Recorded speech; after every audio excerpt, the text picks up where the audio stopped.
good afternoon, good evening, depending on where you guys are watching the stream from and planning on reading the chapter with me today. I hope you guys enjoyed a fruitful, restful, productive, I don't know, whatever, enjoyable break week. And I hear that we actually have another break week upon us, which is, quite sad. But at the same time, always want Oda to get his rest, so won't complain. But how's everyone doing? Good to see we've got our mods in here. Hey Fred, hey Chin. Thanks so much for sharing the chapter with me in our Discord, I should say rather. And also for sharing the stream link on Discord as well. I actually just went to go and share it and saw that you've already done it, Fred. So big W's. Thank you very much for making my job easier. Now I can see, surely we have some people on stream. Is it just lagging? Why can I not see the chat?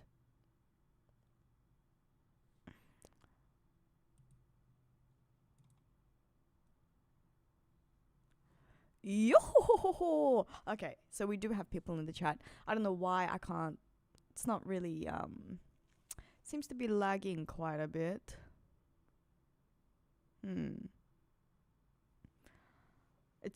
I can see the chat, but it's not coming up on stream for me. So maybe we'll just have to wait a little bit.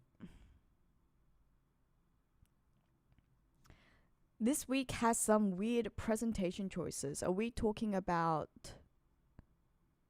within the chapter? Are we saying like there are weird panel choices?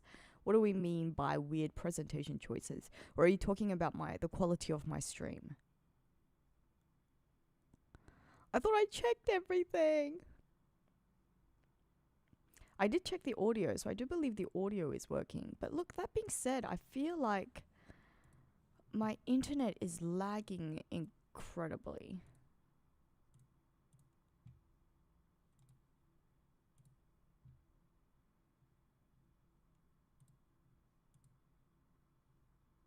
Okay, wait, no, I think it's back. I think it's working. I'm even starting to see a bit of the chat appearing on screen.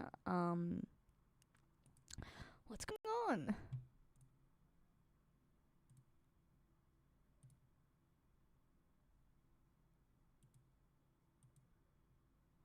Okay, as long as it's not lagging for you guys, I suppose that's fine. Then maybe we might be able to continue.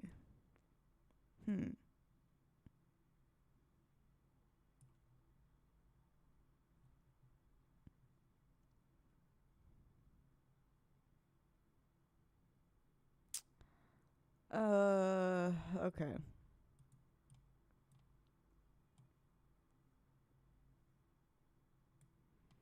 Well, let's just hope this works. Alright, might just have to continue and then hope for the best. Yes, everyone, listen to Chin. Please like the stream, share it so that we can have more friends in here. Come on.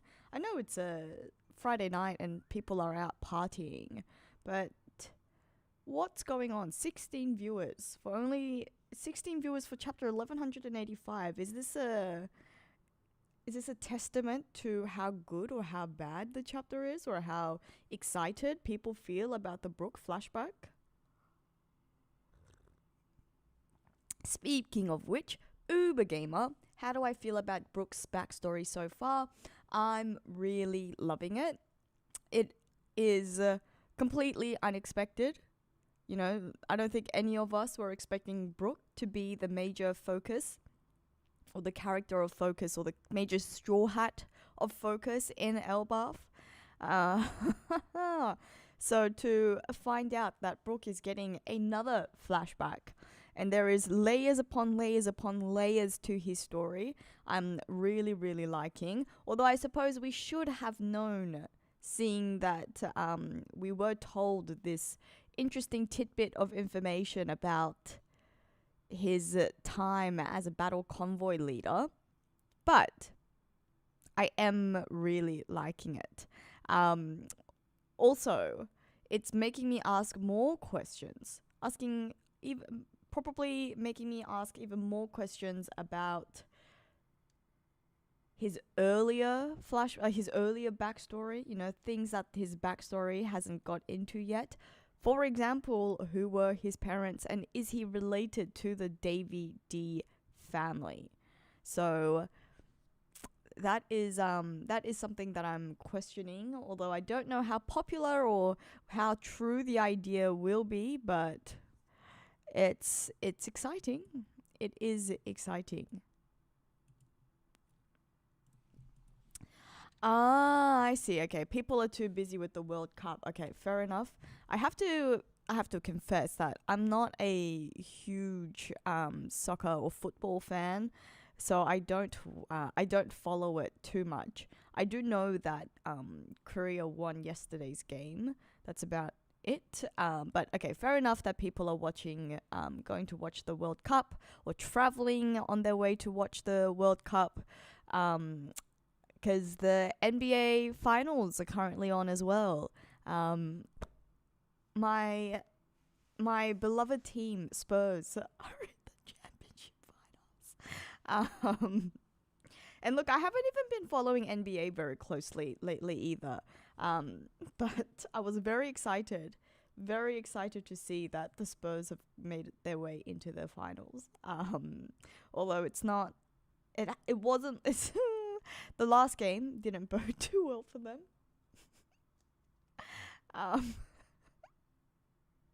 I can only laugh. You can only laugh because otherwise you have to cry.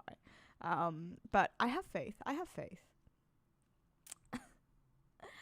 One Piece is way cooler than soccer. Look, I tend to agree, but One Piece is something that you can read and there's no necessarily there's no live, like, you can catch a stream live obviously, but there's no sort of timing pressure. Although I guess there is if you want to like avoid spoilers because everyone starts talking about it once the chapter releases and whatnot. But I do understand the desire to watch a game live. Oh, Fred.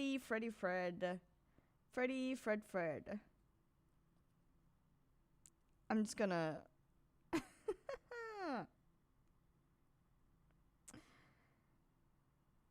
I don't know why I thought you were based in Canada. You're not a New Yorker. Am I mixing that up? Yeah, thought so. Yeah, you're the Raptors. Yeah, that makes sense.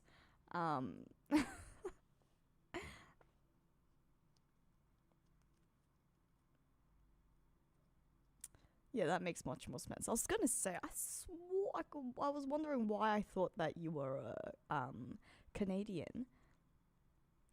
You're a slam dunk fan. Oh, yay!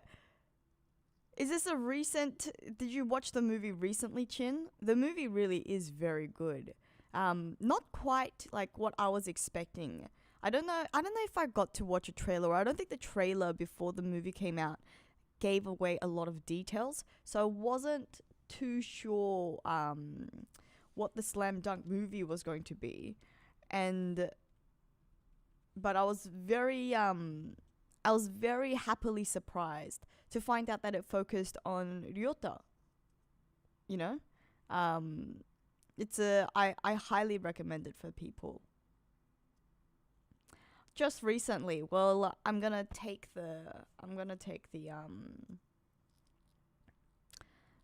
glory of converting you into a slam dunk fan. I don't know if I can take it or not, but I'm gonna claim it for myself anyways. Once the Raptors were out, you had to board the Knicks hype train. Okay.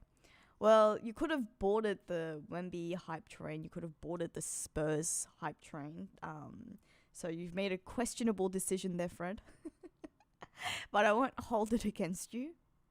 Because, look, the Knicks are, like, obviously, they are a good team. And I can understand the sentiment of, having gone to the conference finals for so many years and now finally at the championships. You could almost say that it's time. It's their time. And yet, I don't know. As someone who is I wouldn't say I'm a diehard basketball fan, but as someone who has played before and who does go in and out of my my interest and my fanship for basketball sort of ebbs and flows over the years. And it's been a rough, I don't know, close to 10 years.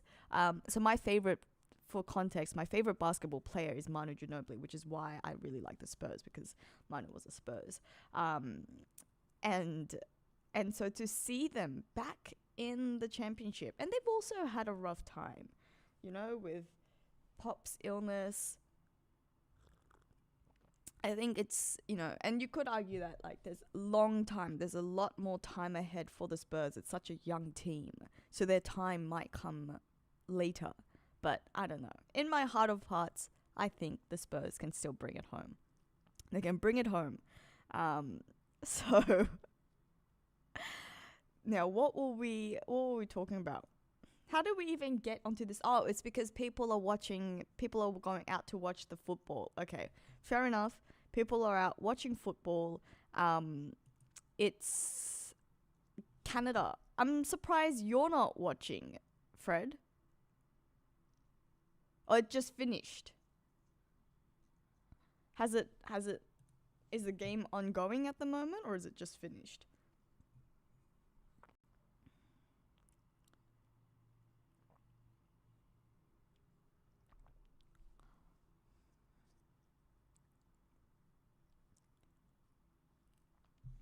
Okay, it seems like my screen has frozen again.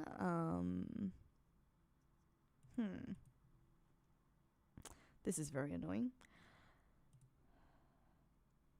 Okay. Well, look, it seems like you guys can still chat, and it's seeming like the chat is coming on the screen, so might just have to continue and we're just gonna have to run with it. But that's enough about football and about basketball. I'm really glad and I'm very grateful to everyone who has decided to come in the stream today, regardless of all of these other commitments. Okay, it's not frozen. All right, as long as it's not frozen for you guys, that's fine. Then that means we can continue. And it's a packed chapter incoming. So I do believe that means that we should start reading. So to everyone who isn't yet a member, or a subscriber I should say, who isn't part of the JoyFleet yet, please do subscribe. We are on the train. We are on the road to 100,000 JoyFleet subscribers. And this way you can make sure that you don't miss out on any One Piece discussions, any future streams, any wacky ideas, any wacky theories. So please do subscribe. And with that, I believe it's time to start reading. Twinkie Hut, you want to get into One Piece when it gets good. Look, mate, it is time. It is time. I don't know whether you have, I don't know how many times you've started trying.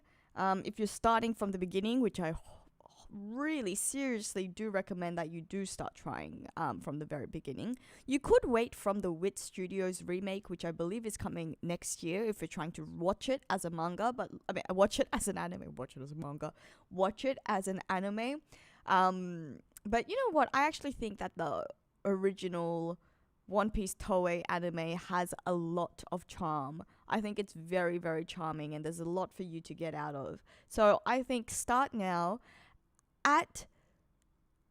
Personally, I think even the first arc, I think the Romance Dawn, I think the first arc is actually quite a delight, but it is slow, as long as you are aware that it is slow, and then the next couple of arcs after that is again quite slow.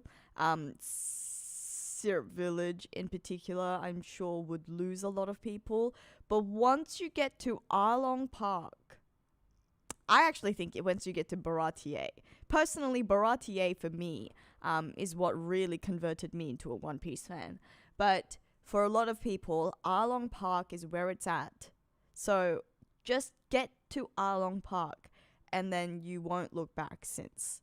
You won't think twice afterwards. Yeah, I think chapter 1 is just, yeah, it's so...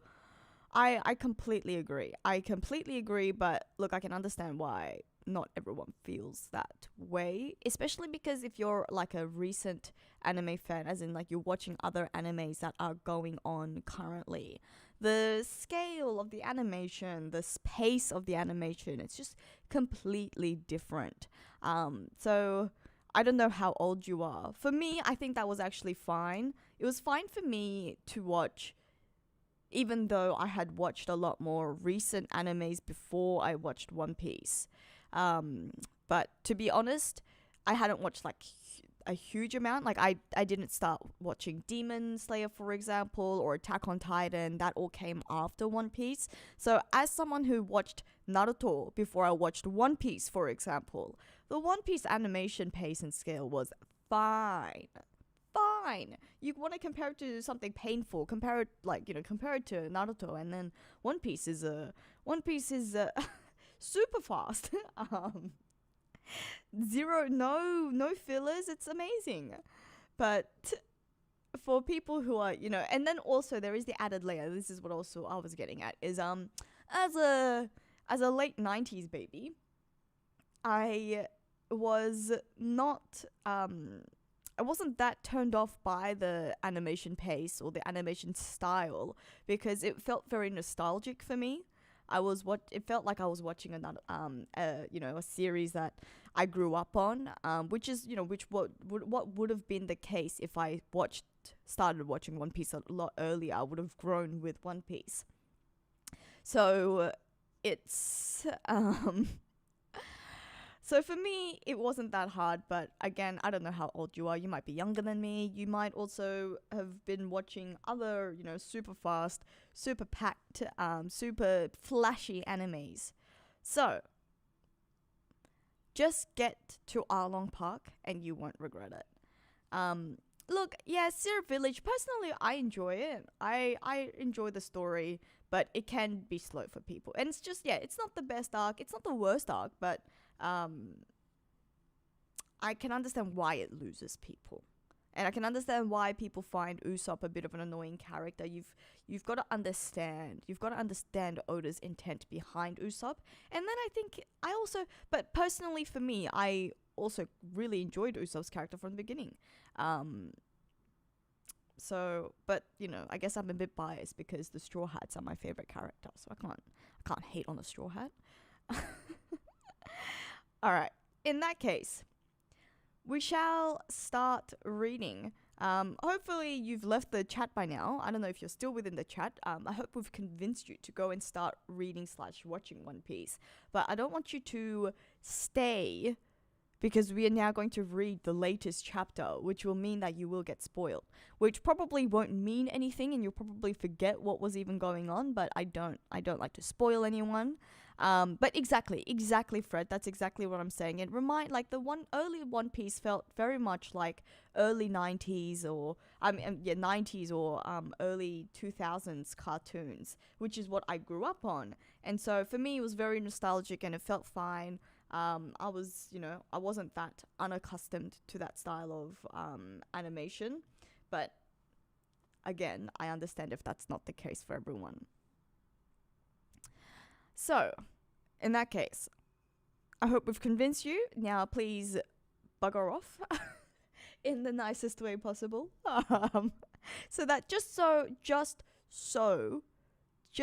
that you don't you don't get spoiled. That's the only reason why. Otherwise, I'd love to have you here. Once you catch up, then start coming back onto the streams. Then find your way back to the channel, please. You can bookmark it if you want. Alright. In that case, I think we shall start reading. We're going to start reading chapter 1185. Reading chapter 1185 of One Piece. And sorry guys, I am going to have to leave the chat for a bit because I usually don't do two things at once when it comes to streaming. So reading chapter 1185, and the chapter title is You'll Better Buzz Off. Wow, what timing. What mistiming. I should have told Twinkie to buzz off instead of bugger off. That would have been a stroke of, like, divine coincidence. Can we go back in time? Cover request by Masako. Hancock hones her cooking skills for Luffy. Look at her cooking. She's like, yeah. Look at the passion. Yeah. Look at the burning fire. The burning fire of passion. Literally burning. I don't know. Look, Luffy's not a fussy eater. Luffy loves food, so maybe he will enjoy this passion burned. What are these? They just look like lumps of large coal. I'm sure they're meat. Surely they're meat, but they just look like lumps of burnt coal. I don't know what this is, but you know what? It was made with love. It was made with burning love. Alright. Oda's notes taken out of context.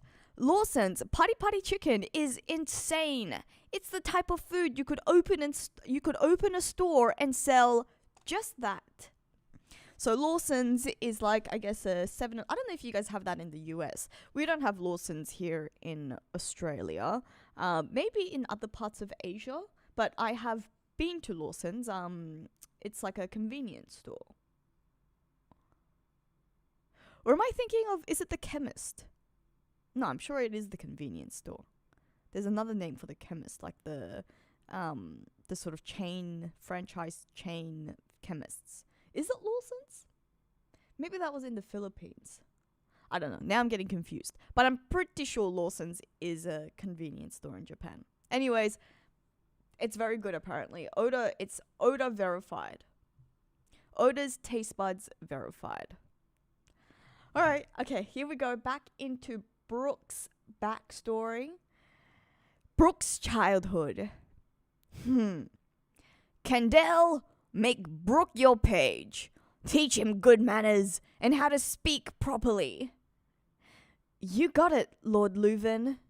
Oh, and this is Brooke's beginning. Wow, the palace is packed with cute babes. Oh my goodness. Freaking Brooke from a young age. That's hilarious. Look at the size of that sword. He's having to carry it on his shoulder. What is that? Why? Why is it that big? That's so funny. The palace is packed with cute babes. There's one hottie, two hotties, no, not her, 3 hotties. That's so mean. Not her. Oh, that's not nice. Cut it out. Don't worry, you're still number 1, Kendall.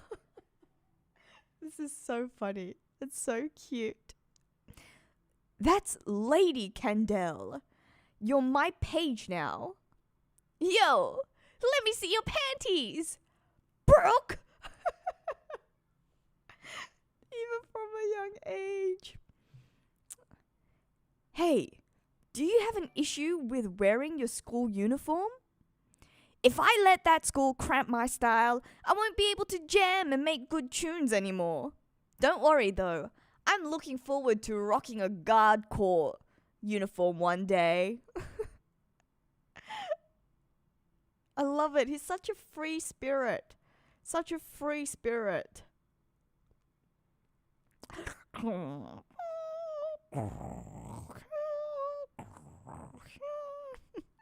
So cute. I gotta admit, I'm jealous.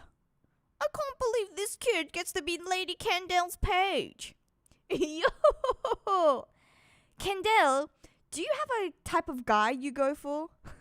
Lady Kendall.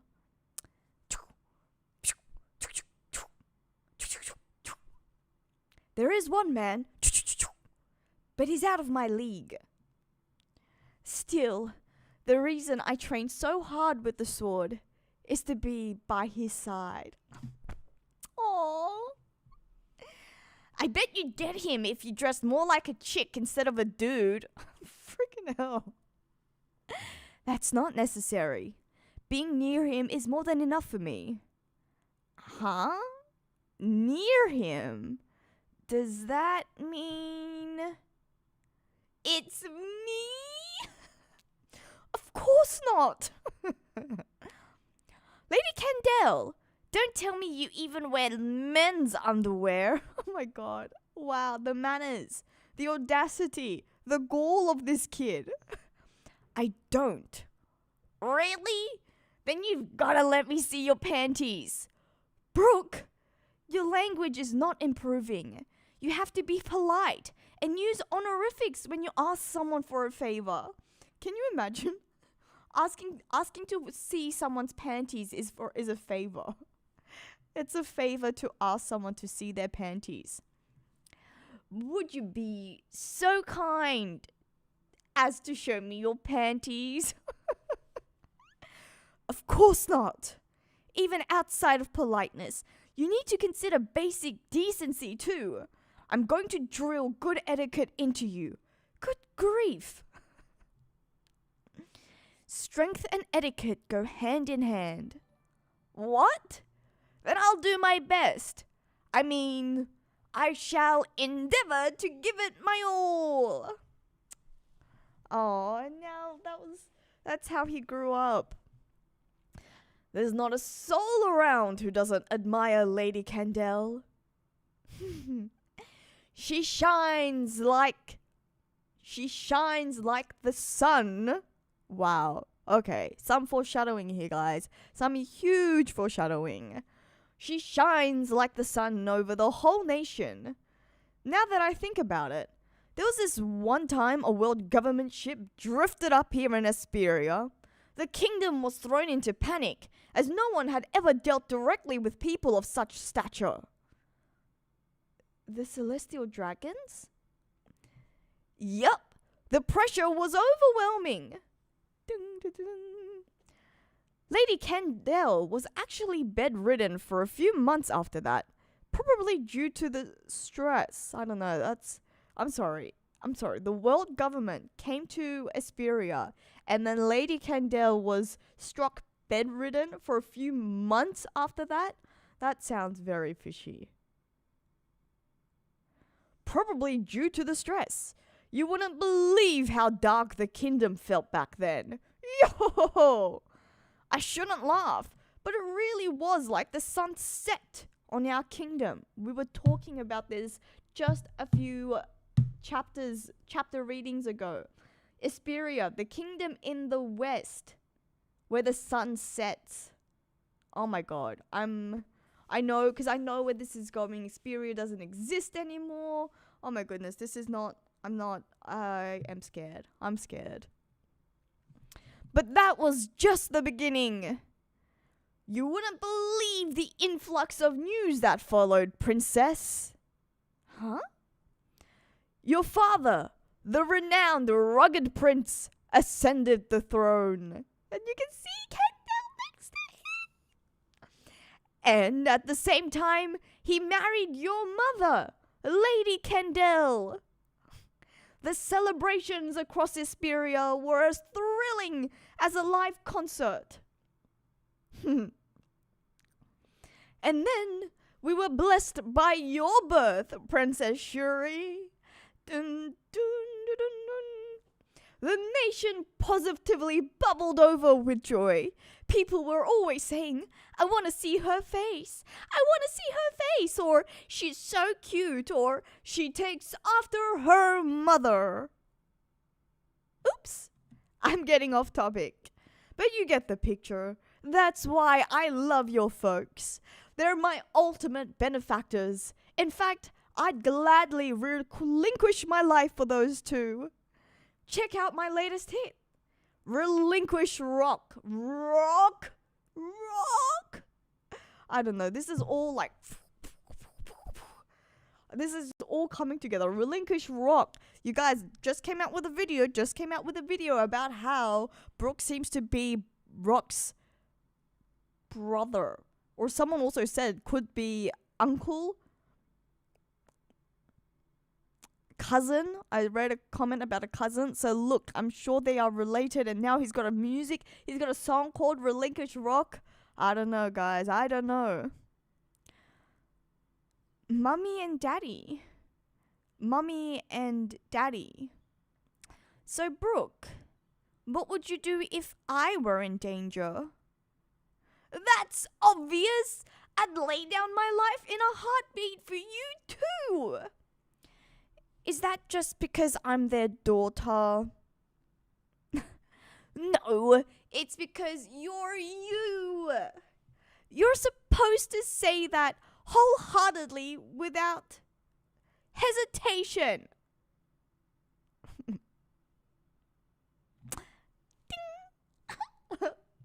She's so cute. Oh, she's so cute. Look at how easily satisfied she is. Cling, cling, cling, cling, cling, cling. He's even giving her piggyback. It's not even a piggyback. He's giving her a shoulder ride. Isn't she supposed to be like, what was she, 15 at this point? Hey, Daddy. Use father instead. You're not a little girl anymore. Love you too, Father.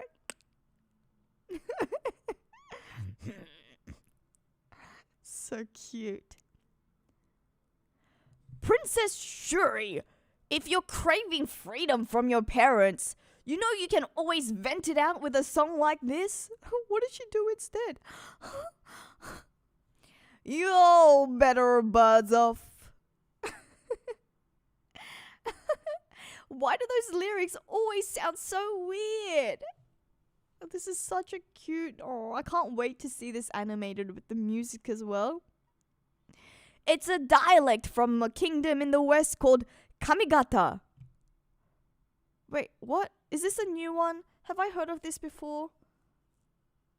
Kamigata? There's another kingdom. Oh my goodness. It just gets getting deeper and deeper and deeper. What is the Kamigata? Kami also means God. Is it supposed to be the God? Surely, do I not know the Japanese word for God Valley? Is it supposed to be God Valley? Oh my god, I can't even read the chat to find out. Look at her scaring him with a skeleton. Little will he know that he turns into a skeleton himself. Oh, and look. Shuri has like royal suitors, but she's just... all she's concentrated on. She's too preoccupied with Brooke and Brooke's womanizing ways. You all better buzz off. We ain't pups bought off with treats. We ain't kids turned around by sweets. Oh, she's cooking too. Oh, and look at her. Shuri's fighting the nurse like, I'll take care of him. This is so sweet. Oh, this is so sweet. In Shuri's 15th year. Huh? It's out of tune? Ding, ding, ding. Music died in the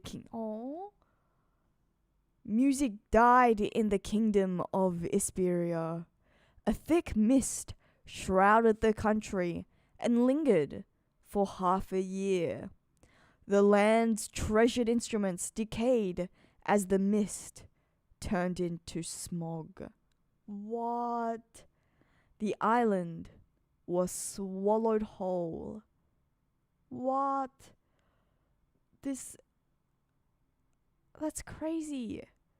So the instruments just died out. They just weren't working anymore. What? Music no longer echoed through the streets. Joyful melodies gave way to the sound of coughing. Let's bring on the music! Yeah! The toxic smog ravaged the lungs of tens of thousands and claimed the lives of hundreds. The fog will clear. It must. Oh no. No. This is not what... Oh. Beset by one unimaginable tragedy after another, the kingdom knew nothing but suffering. Even after the fog had lifted, the scars it caused remained. Oh my god, no, why? Why does Oda do this? Why must the mothers always die? We didn't get enough exploration of Kendall's character. I really liked her.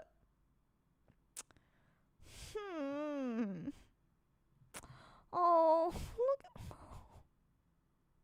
Oh. Is it kind of crazy that like I do feel teary about this already, and we haven't even like known Kendall that long? But oh my god, Oda's wow. Just these like series of panels with the tears, with Shuri, with Brooke, with Leuven, all grieving. Oh my god, my heart.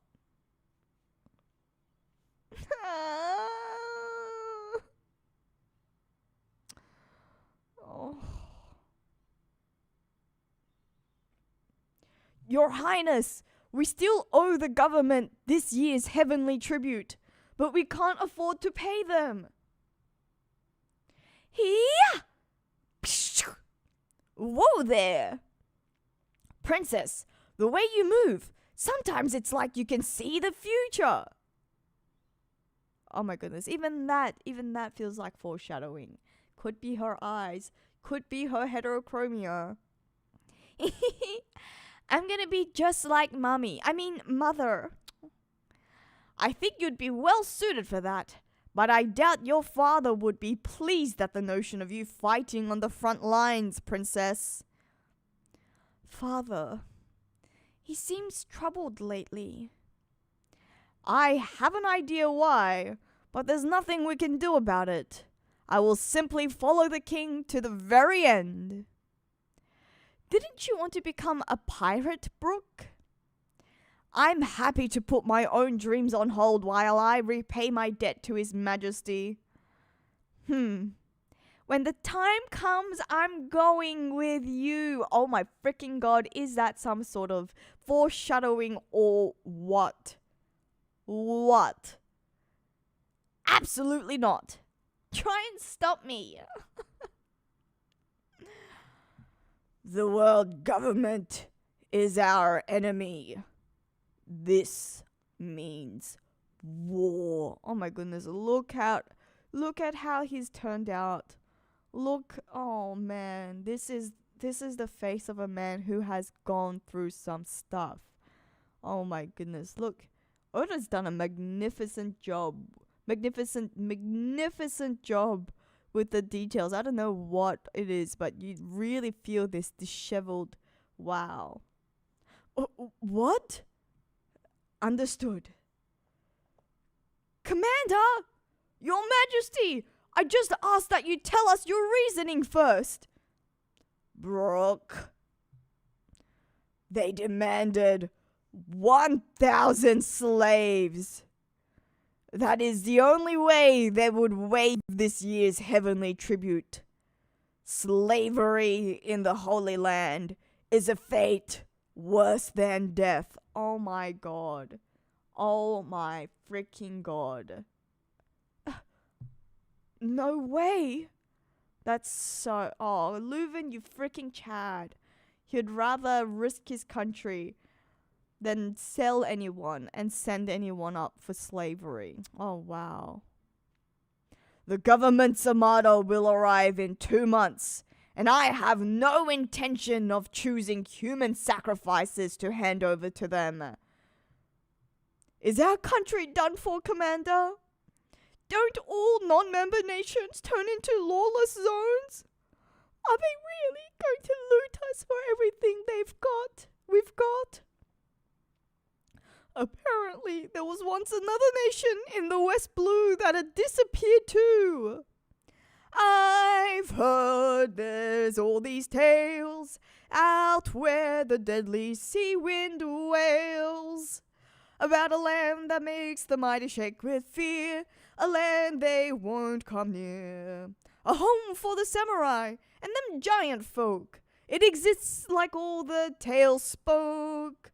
Like a mean old bee, a sting and they'll flee. They said to consider your views. Ding ding ding ding. 'Cause we've got nothing left to lose. Hey, that's right. They've landed on the northern port. Platoon 12, intercept.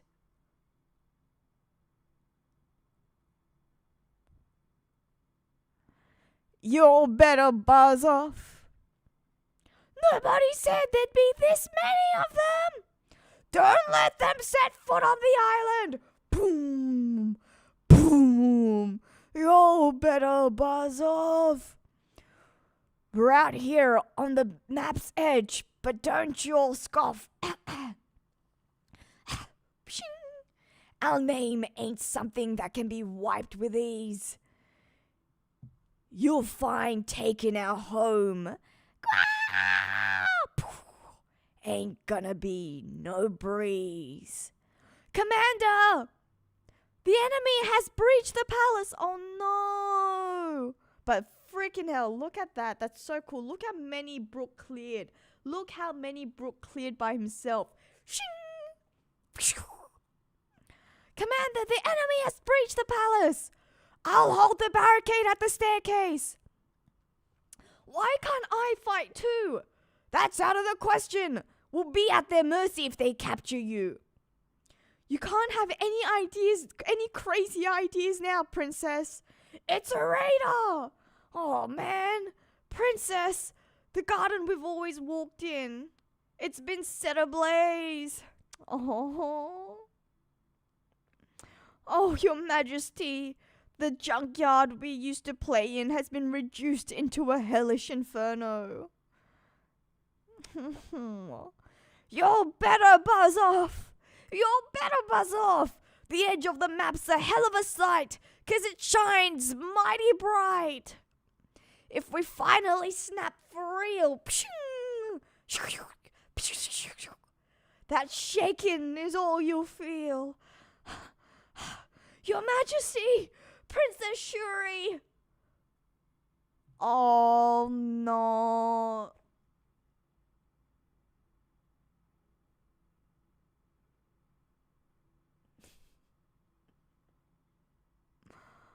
Oh. What? What? Oh my god. Oh my god.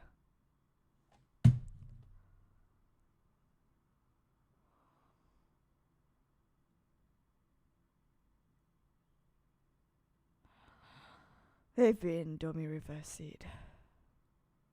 They have been dummy reversed. Who is that? Who is that sitting down? Who's that supposed to be? I can't tell. Is that supposed to be a world government, like a navy folk?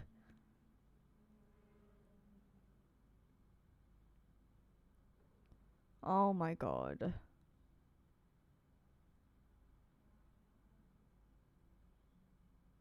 And which one is this? Which Gorosei is this? I cannot remember which Gorosei this one is.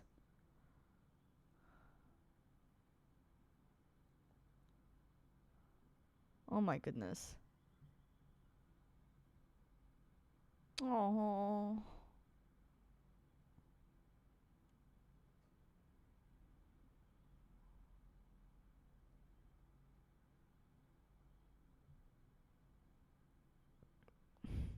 So they were both dummy reversed.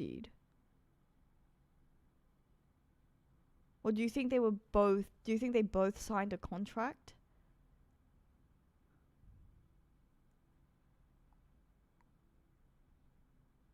Oh man. I wonder what happened. I feel like what might have happened is that maybe rather than just a simple dummy reversey, do you think that look, I'll save the theorizing. I'll save the theorizing for now, but oh my goodness. Brooke's like, what? Worried about the war? It's already over, Brooke.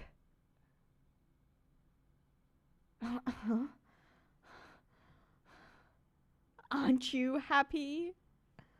What happened here? Dun dun dun dun! One Piece chapter 1185 and break next week. Dun dun dun dun. Okay. Wow. Oh my goodness, like my heart just stopped. I was oh my god, I was expecting them to be taken. I was expecting them for Brooke to witness them take Leuven and Shuri away, but oh my goodness. This is too much. This is too much. What on earth? What on earth?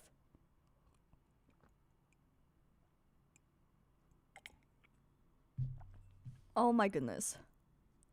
Okay, let me come back to the chat. Why? Oh, Zod! Hello! Oh, Zod, I didn't know you were in the stream. I don't know what time you joined from, but thank you so much. I'm glad to see you here. Big W's and welcome to everyone who has been gifted a membership by our WZOD, our WOD. Welcome to becoming a JoyFleet Executive Officer. But oh my goodness. Fred, okay, personally, you don't think Kendall is dead? Her whole story was sus. Yeah, that was way sus. That was so sus. Like, what is going on? I'm so confused. What is going on? Oh, you caught most of okay, I'm glad that you were able to catch most of the chapter. All mums are dead in flight. Like, look, yeah, that is true. All mums, yeah, that is a One Piece rule. All mothers must die. Crazy stuff. But also, okay, like, what is going on?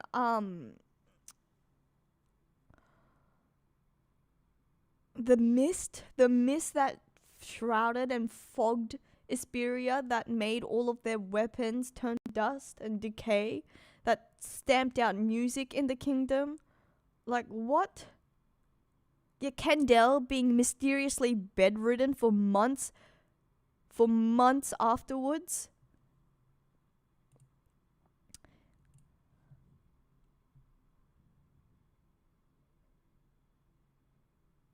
It does seem like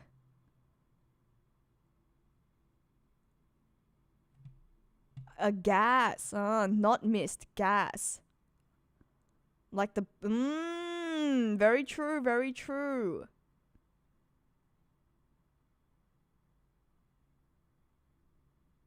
Wow. So poison gas, similar. Yeah.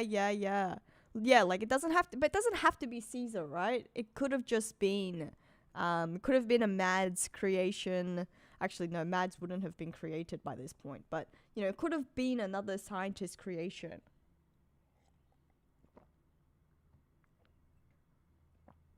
Oh, Mars Itsumade. Okay, so this is Mars. Alright, yeah, I was very, I couldn't remember which Gorosei this is supposed to be. He can control weather, including fog, and is associated with rot and graveyards. Okay. This is crazy. This is absolutely insane.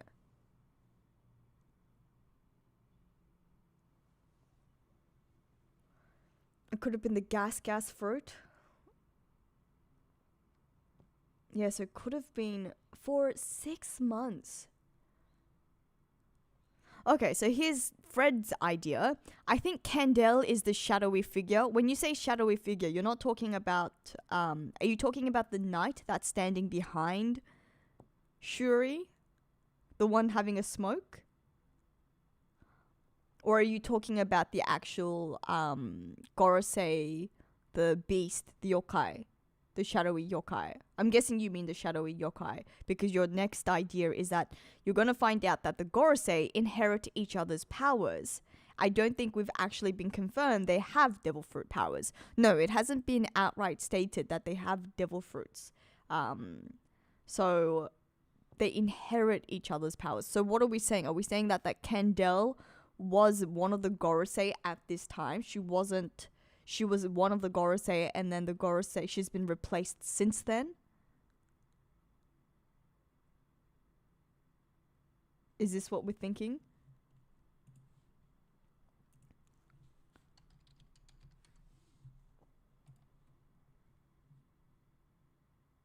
Yeah, Saint Saturn has been around for 200 years, but not all of them have.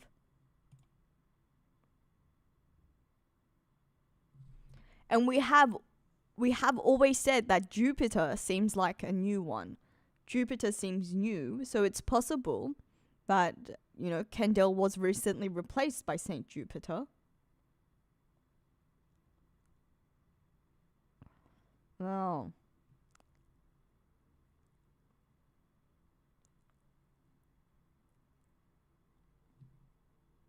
Similar backstory with Loki and Leuven, Harold Loki, Reversi, Shuri, Brooke, Urul. Yeah, look, I think so too. Why is Oda repeating this plot?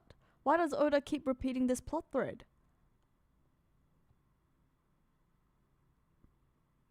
You know, what's going on?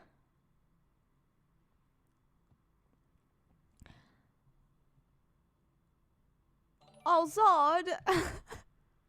Thank you so much for all those gifted memberships again. And again, welcome to everyone who has been gifted an executive officer membership.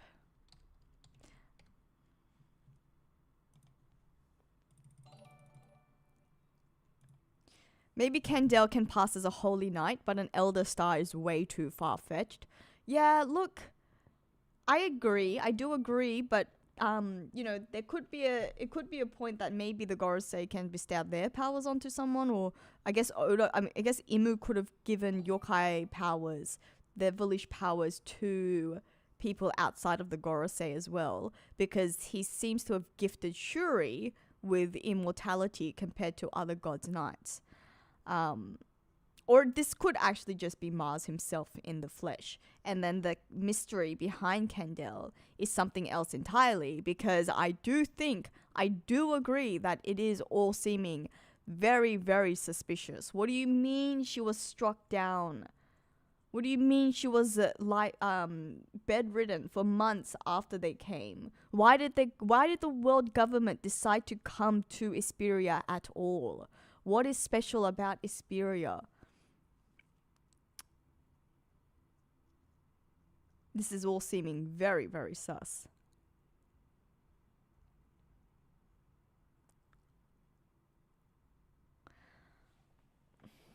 Was Candle hiding the birth of another child by being bedridden?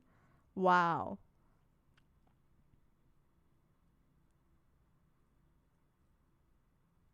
I feel like months. I mean, I guess it could have been, but I don't know. I feel like Candle was devoted to King Leuven. I don't think she would have had another child.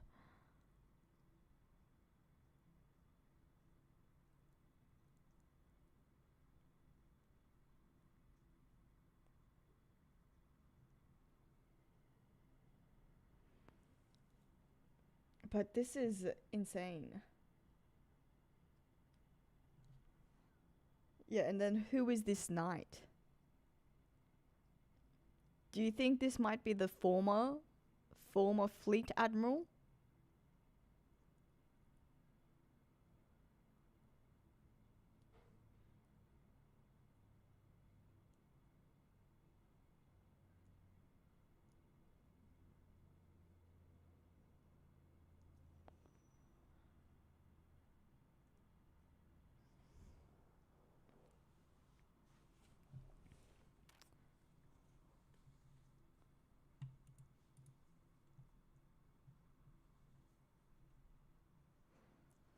Isperia. I feel like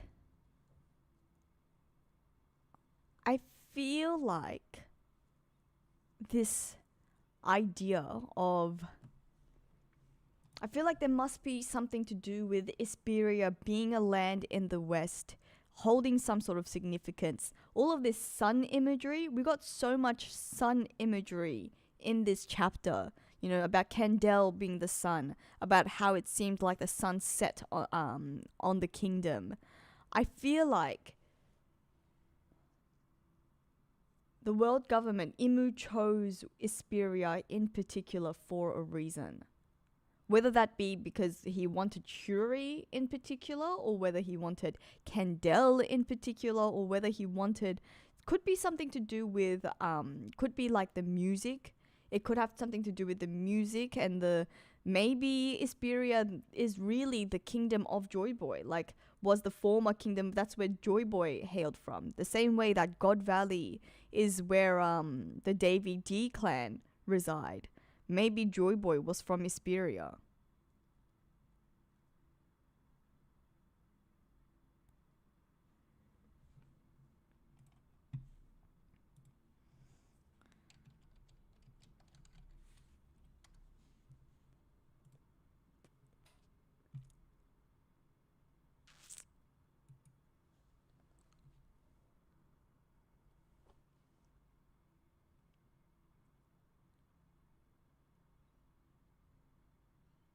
There must be a threat from the west in a prophecy where the sun sets. You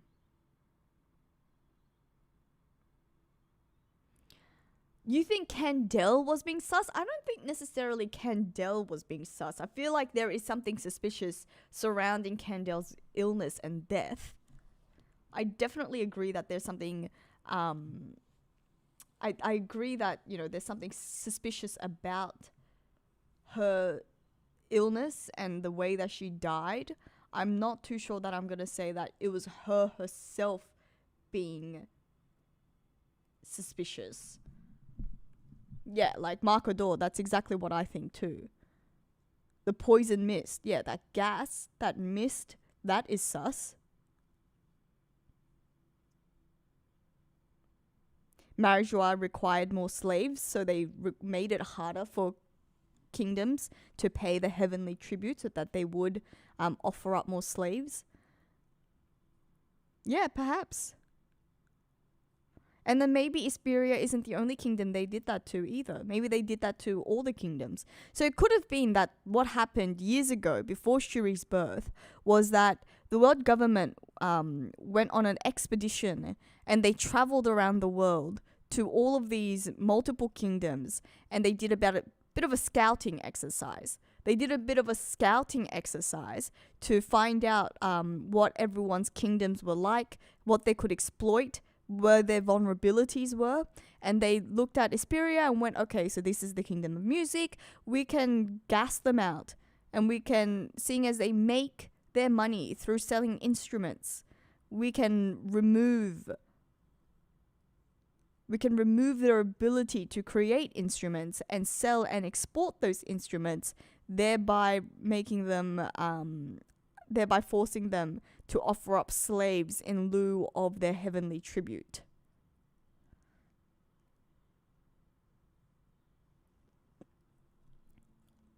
But I do also agree that it could have, like, I think it has a much more lore-filled significance in being somehow linked to Joy Boy and, yeah, the warrior of liberation and the drums of liberation. Because, yeah, the fact that Isperia was the home of instrument makers, the home of music, like, definitely linked to the drums of liberation somehow.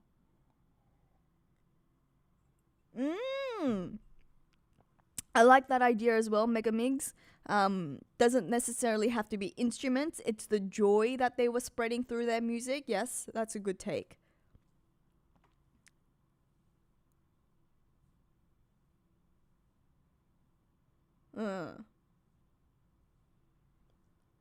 Either way, music and its ability to create joy, that's something very core to One Piece, as seen from, you know, Luffy's obsession with getting a musician from very, very early on in his pirate crew days. Very significant.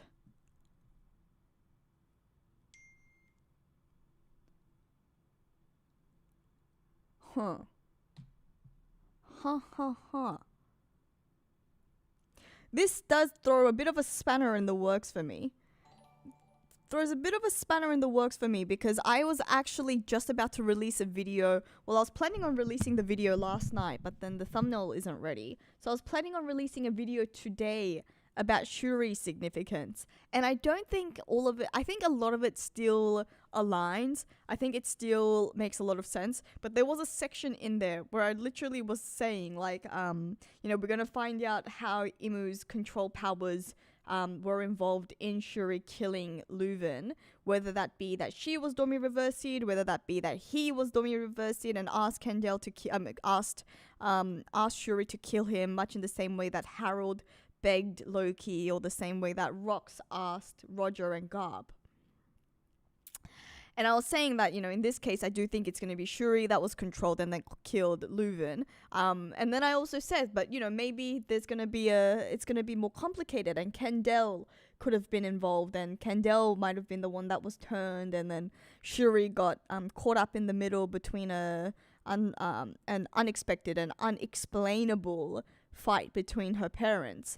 And then I was also saying, but I don't want to dwell too long on, trying to discuss or find out what happened, because we're probably going to find out in the very next chapter. And because I was recording at the time of making the video and recording, it was much earlier on in the week. I said, if the spoilers are already out by this point, then I might have already been proven wrong, or proven right. I was proven wrong, sort of half right, because I did say that I think it's going to be Shuri that was under Imu's control, which is, I think, the more expected situation. It's unexpected to see that both Leuven and Shuri were under control, but anyways, I'm going to have to take that whole section out. It was, it's been proven, disproven, or it's been revealed like that. That being said, the rest of the video is still very relevant and still has, I think, has legs. So please do check it out. I will hopefully be able to release it tonight, as long as the thumbnail is made in time. Sorry, as I was discussing all of that, I think I missed something. I heard a ding ding ding and then I missed it. Oh, Alejandro, thank you so much for the super chat. Really appreciate it. Cutest part of the chapter was Shuri learning to cook when Brooke was sick. Reminds me of Sanji and Sora. You think Asteria has the revive fruit. Okay. Alright, so I agree with you that there was so many cute things within this chapter. I also found it very cute watching Brooke and Shuri's relationship. Yeah, watching him cook was really cute. I also thought that watching her cook, I should say, was very cute. I also thought it was really, really cute when, how worried he gets because of her, just bleeding from a finger, or him, with the umbrella shielding her from the rain. I thought it was all very, very sweet. I really cannot wait for this chapter to be animated, because I think the music going alongside all the scenes, I think it's going to be, just incredible. So I really cannot wait for that. And then also something else that I found really cute is her relationship with her father, how she still calls her parents mummy and daddy, and then it's her dad saying no, call me father, it's not respectable anymore. I think that's very cute. But also, sorry, do I think Asperia has the revive fruit? Are we thinking that this is why When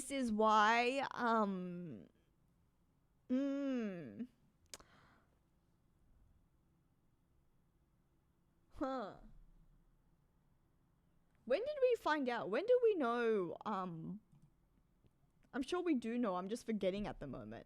When did Brooke take it?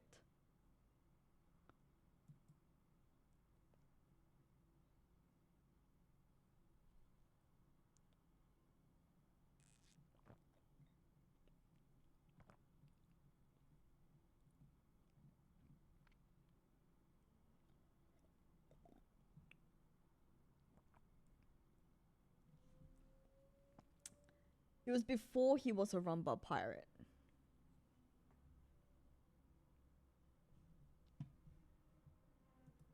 We don't know when he found it though, right?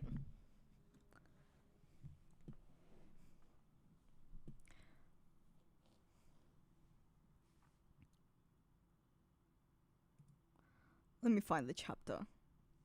Apparently chapter 487 and 488. Let me find the chapter.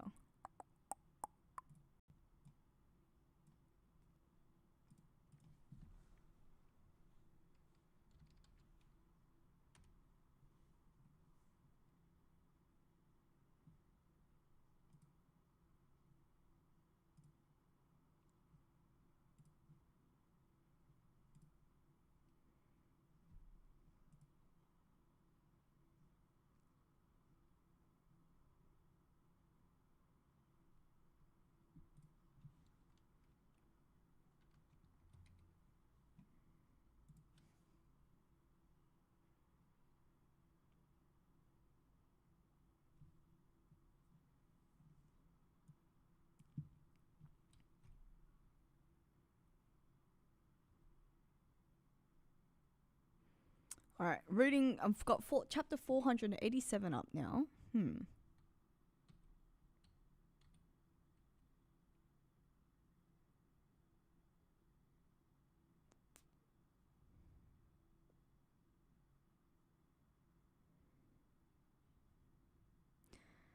This is 52 years ago when he's a musician and slash swordsman on the Rumba Pirates. 52 years ago.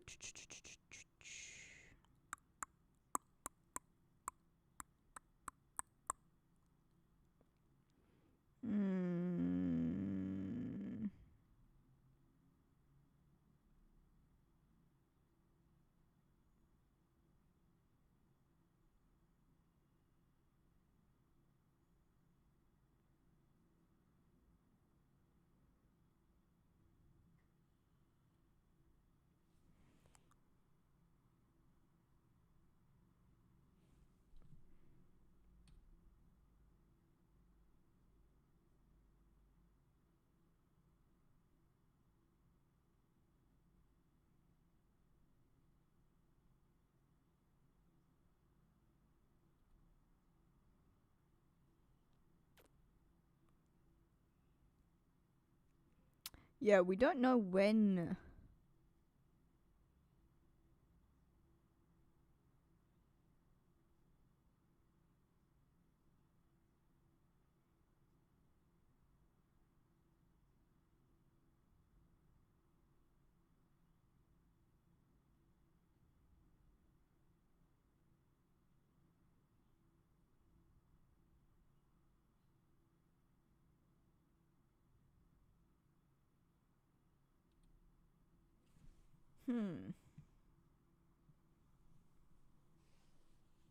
So they watched him, or I guess it means that they watched him take the fruit? Gather up all of the crew. Well, they at least knew that he had the fruit, so I guess they don't really know. Doesn't necessarily mean that they watched him take it. So yeah, he could have taken it whilst within the kingdom of Asperia. Could have been something that the kingdom of Asperia was holding.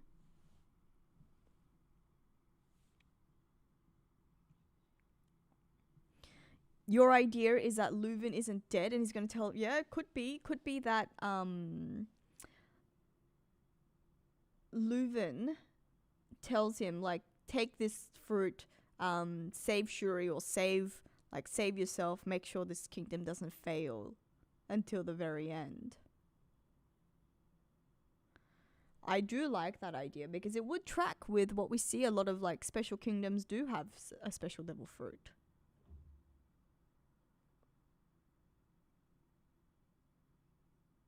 And then what do we think? What do we think happened within the castle? If they've both been turned, why did Shuri kill Leuven?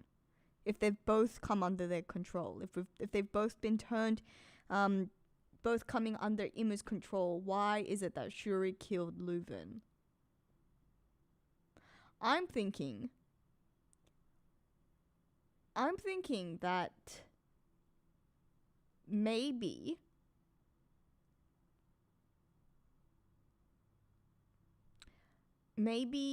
what happened was that both of them were turned.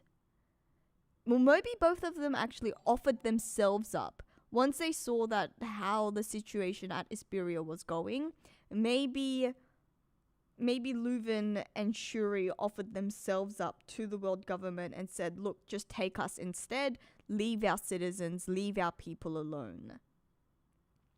And then that means that they could have even signed the contract with Imu then and there.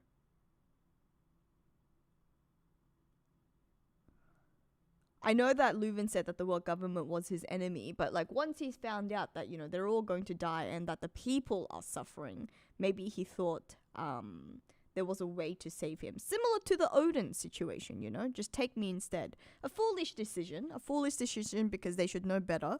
But, you know, you're desperate in that scenario and you just want to have hope that at least maybe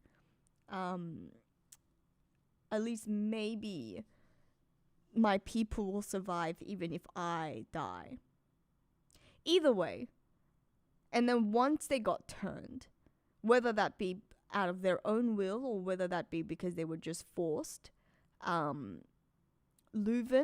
was able to remain sort of conscious and sort of retained control over himself, whereas Shuri really couldn't. And that could be because of Shuri's age. You know, your identity and your willpower, I guess, is not as established. It's not as strong.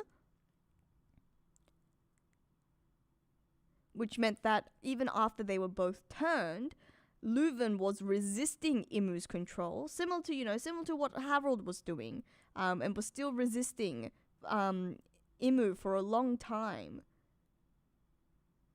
And then once Imu recognized that, once the world government recognized that, and Imu recognized that, they forced Shuri to kill Leuven. My whole video, my discussion on the video that I was saying about Shuri as well, I think there is a case to be made that Shuri is a lot more susceptible to Imu's control, and that could be because of her heterochromia.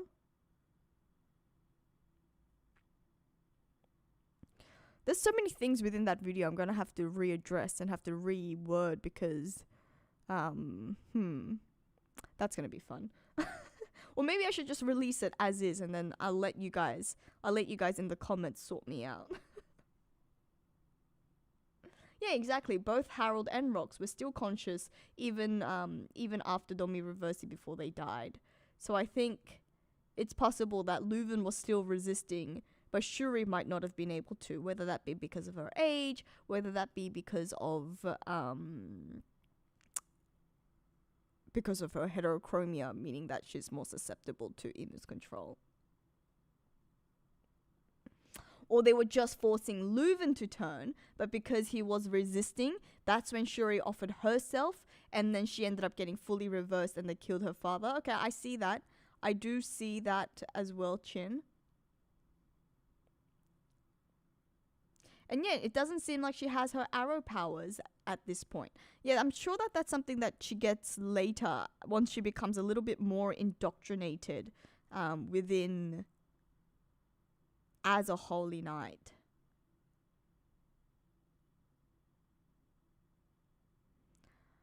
You think they were forced into like a battle royale? You think they were forced into a battle between father and daughter and then Leuven just let Shuri win? That would be so cruel.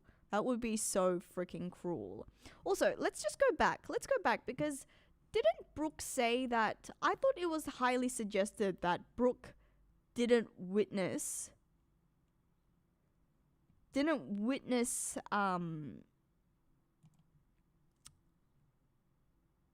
Shuri killing the Leuven himself. Am I getting that wrong? I thought that was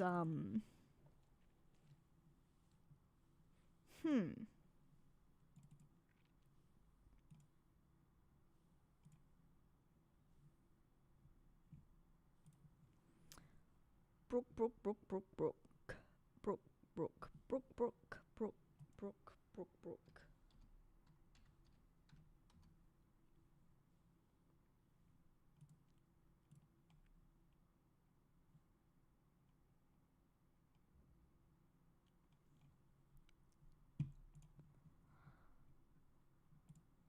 I think that might have been chapter 1182, was it?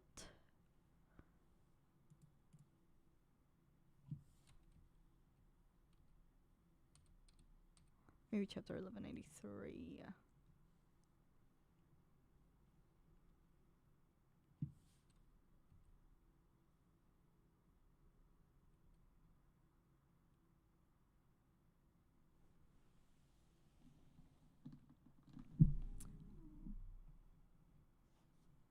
Maybe it was 11.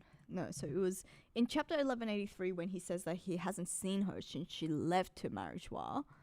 But it must have been like 1150 something when he mentioned that Shuri is the one that killed her father.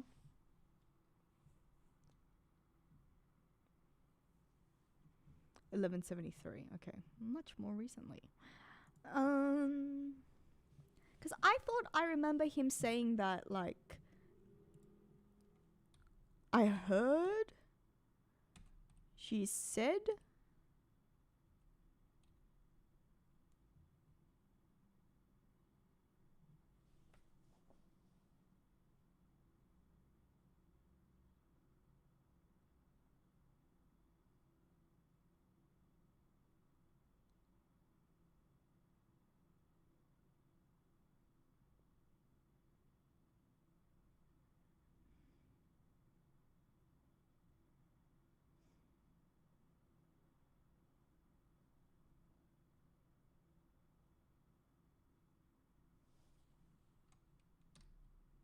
Well, I guess not. I guess it was never. I don't know why I believed that it said. I don't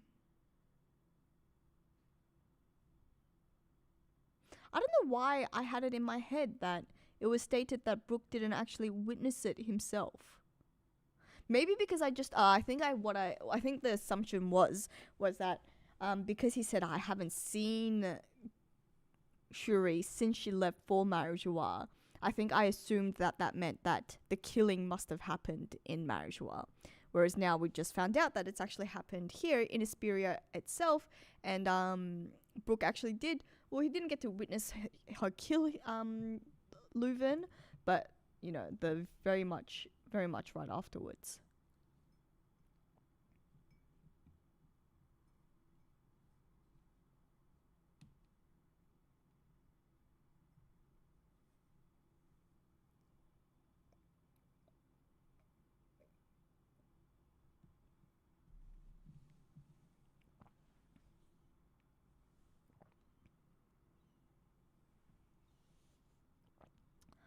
Mark, why on earth are Mars and Holy Knight there to begin with? Were they with the fleet that attacked Esperia, or were they just via an abyss pentagram? Well, I don't think it's that strange to see the Gorosei, or at least one of the Gorosei there. They clearly came to destroy Esperia, right? Or I think at this point it suggested that it seems like Esperia was going to be doing like a bit of an ambush and invited the Gorosei, or invited the world government to come choose their slaves whilst planning for an attack and whilst planning for a war. I don't know if that's how you guys read it, but that's how I read it. And then, which is why they were caught off guard when they sent so many, where they sent such a huge battle force, such a huge naval force. And I'm guessing, well, if the world government planted this mist, right? If they were able to somehow get Kendall sick, it does seem like they have someone working for them, like an insider man. It could be the Muron family. The Muron family might have plotted against Esperia and the Esperian kingdom with the world government, and they could have sold Isperia out. And so I'm thinking that that's what could have happened.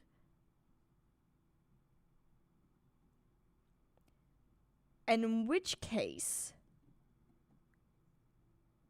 the world government would have known that Isperia are planning an attack and aren't going down without a fight, which is why they sent so many of their naval force. And when you send a naval force that size, of that caliber, it actually does seem like it is world government practice to send a Gorosei member. You know, we saw that in the past. Yeah, Saint Saturn. Saint Saturn went with the team at Egghead. Saint Saturn was there to crush Egghead Island. Why? You know? Same thing with God Valley, right?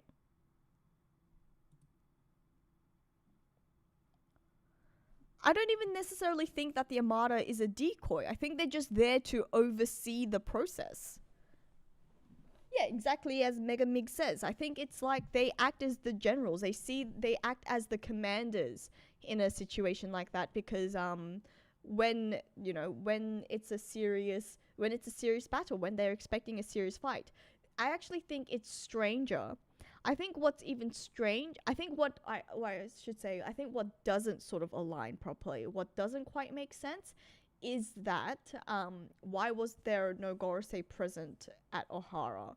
I feel like it would have made, there should have been, I guess, obviously the Gorosei didn't exist as an entity.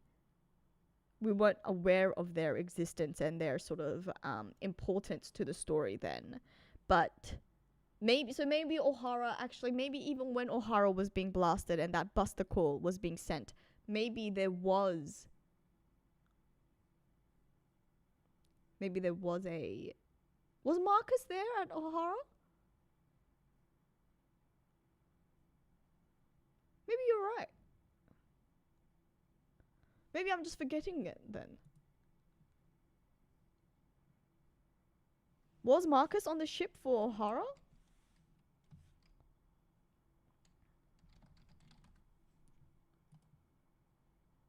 So Mars, what does that mean? Mars got sent both to Ohara and Isperia. Really?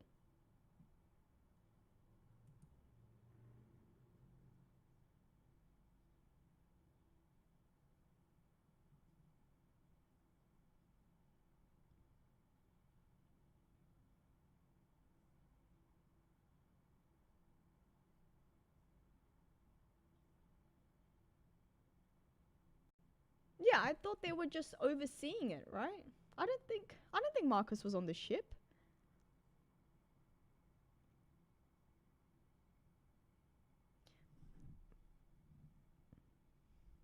Yeah, there was no Gorosei on Ohara. Yeah, I thought so. But I guess that could make sense. Maybe, sorry, let me just have a big stretch here. Maybe, because Ohara was just a land full of scholars, they felt like it didn't warrant a Gorosei. Maybe they knew that. Yeah, I guess. Whereas, in the case of, I guess what happens is that world government do a fair bit of scouting in general. They do a fair bit of scouting because they like to come prepared. Think about how many ships they sent to Egghead before they actually invaded. And in that case, they know that Egghead Island, that place is built by Vegapunk. Dr. Vegapunk, the genius scientist of their generation. They know that Vegapunk has tricks up his sleeve. He has the well, they didn't know the whole Seraphim's order command of control, I suppose, but they know that he has a bunch of different experiments on hand. They know that it's severely secured. They have all of these, the labo phase, the they have all of these defense systems.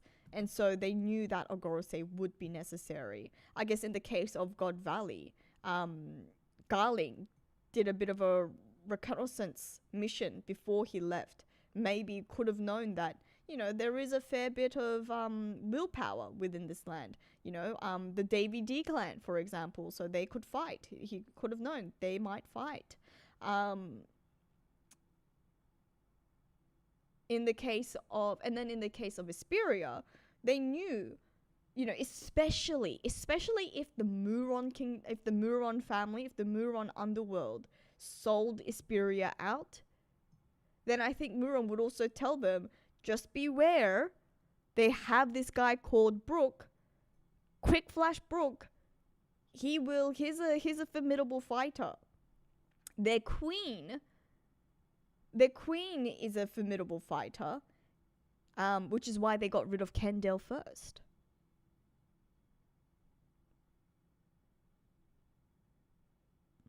So that's what I'm thinking.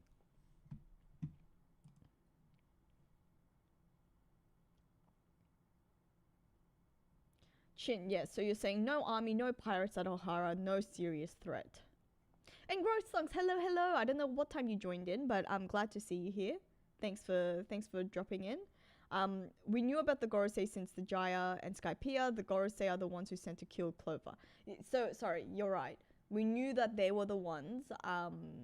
We know that they're the ones that ordered the Buster Call, but they weren't there physically on the Buster Call. It's a relatively new thing. We always thought that they sort of just control from above, and they don't actually. It was a surprise during the Egghead Island arc, I suppose, when they actually got physically involved in the fighting themselves. That was highly unexpected, because we always thought that they just control from above, from an arm's reach.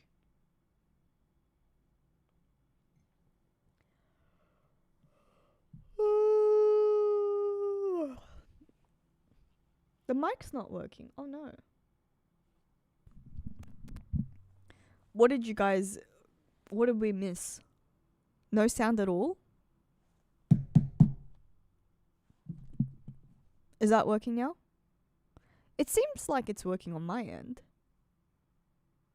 Still no sound? It's not showing up as an issue for me. There is sound. Okay. Okay. So you guys didn't miss anything. It was just Chin? No sound at all. That's really strange. So it seems like it's not working for some people, but working for other people? Alright, Chin, Mr. Always Right, is it working for you guys now?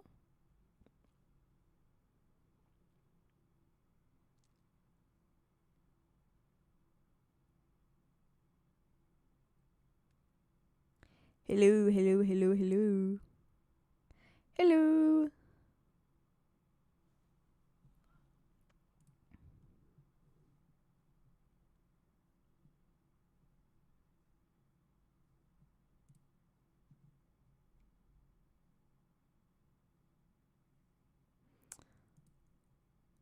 What? Okay, so Zod's saying it is working. Mark, this is the strangest. I've never experienced that before.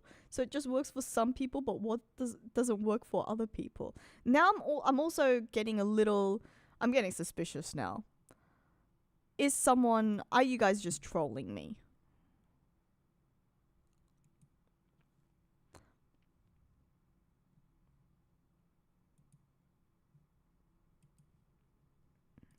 Maybe I'm getting trolled. Alright. Working, and it has always been working. Alright. Seems like it's working for Chin 2 now. Mr. Always Right, you can confirm whether it's still not working for me, working for you. Otherwise, I'm going to be convinced that you are trolling me. Alright, you can hear me fine. Yeah, so the land of Hesperia. And then also, what are these other kingdoms? Sorry, I don't know if you guys answered me during the chapter read. These new kingdoms. Okay, Kamigata. That is not the name of God Valley in Japanese, right?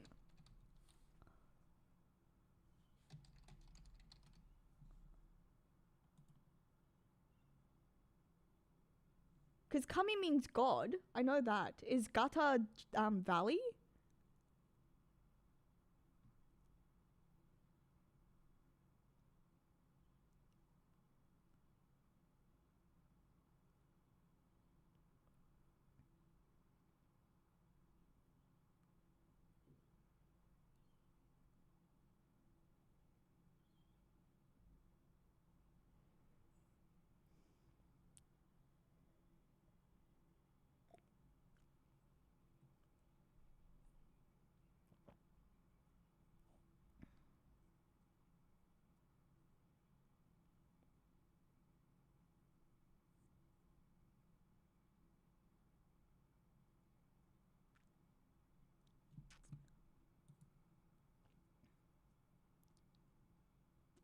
God Valley should still be intact. Yeah, because God Valley happened afterwards.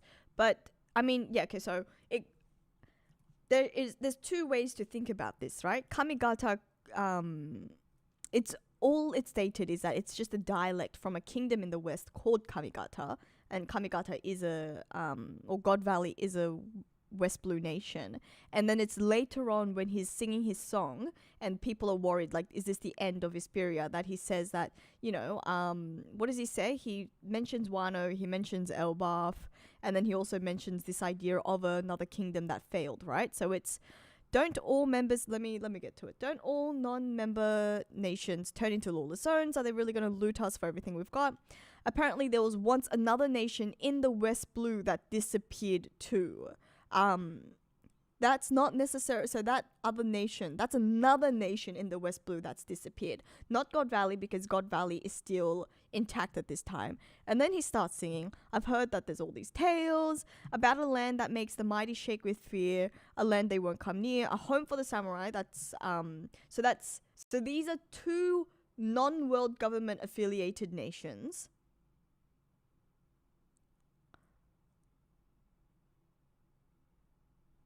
So, okay, so this I think is the way to interpret it. Because Brooke doesn't mention this nation as he's singing.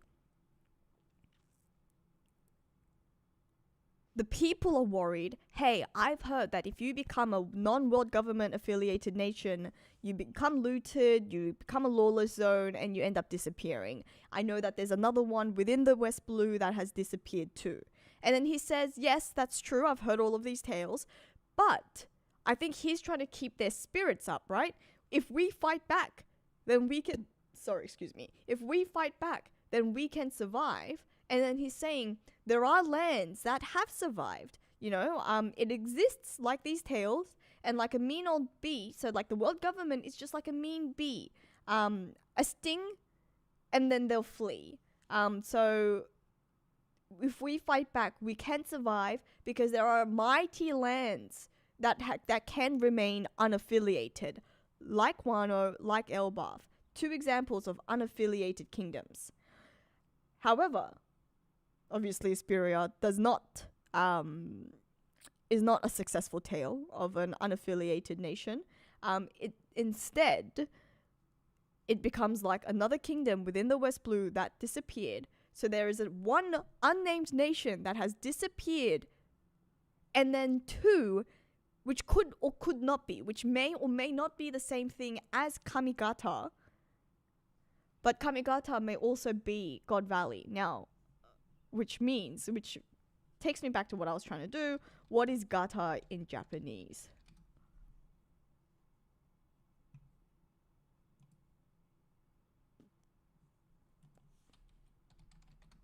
Or Kamigata. Kamigata is a hairstyle or hairdo. It's the historical name for the Kansai, which is the Kyoto and Osaka region.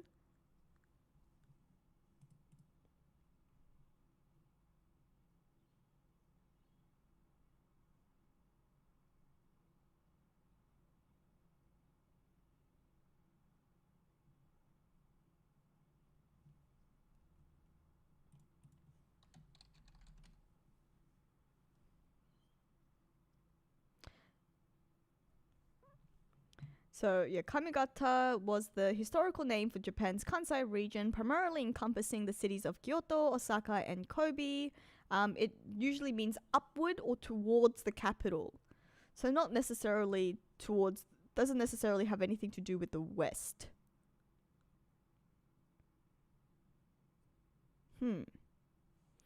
What is valley in Japanese?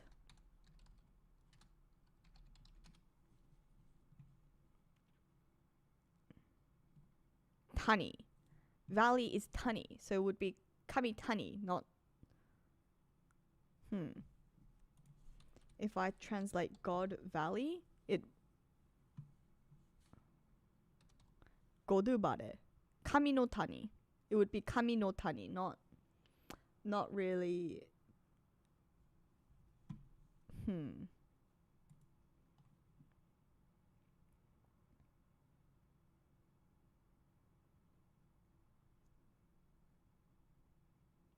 Not kamigata. Oh, kamigata is a real dialect in Japan. That is possible because, you know, kamigata does refer, it is the historical name of the Kansai region, and so maybe in Japan they still do call it the kamigata dialect. Could be true. That could also work. I don't know though. I think it's just very interesting that Oda is just like sprinkling in these little details though, no? Like he's just introducing these new islands that we haven't heard of before, these new kingdoms that we haven't heard of before.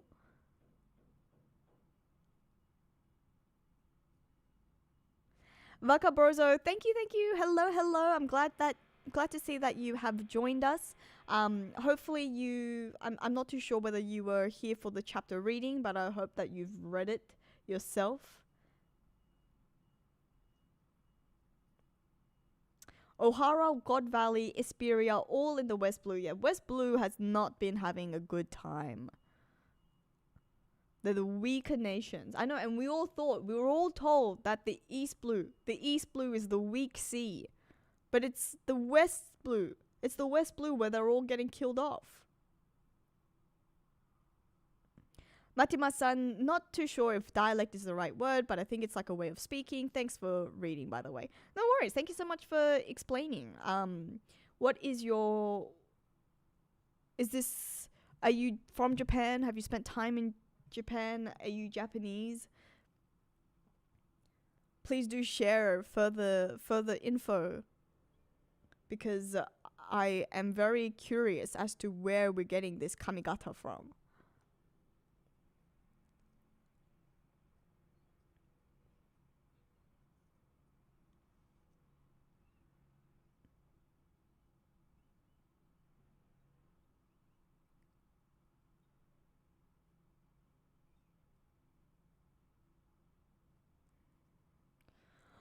Kamigata. Where is kamigata?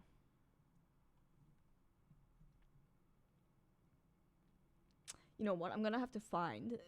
Where is the original rules? Where are the original rules for the chapter? I'm gonna find the original rules and then see whether the chapter was written in. I mean, whether kamigata was written in katakana or in kanji or in hiragana.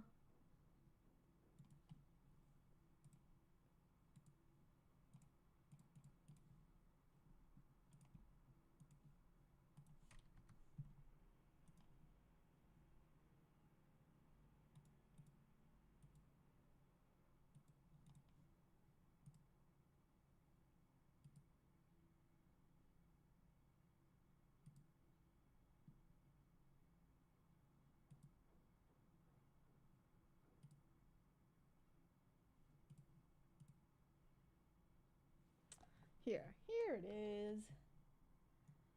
All right. Link to rules in the spoil channel. Thank you. All right, I found it. I have found it. Let's see.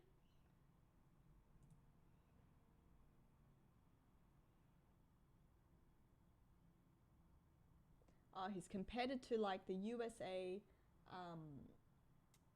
Southern y'all. Well, yeah, because he does say like y'all need to buzz off. And that's what Shuri is saying. Like, it sounds weird. Why are you speaking like that? Sorry, I'm gonna use this to.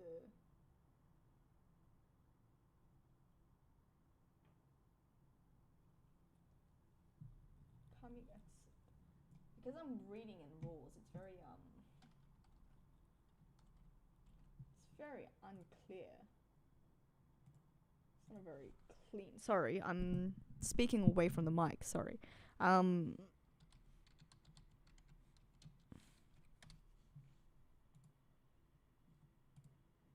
think it has been written in katakana, so it doesn't really say much.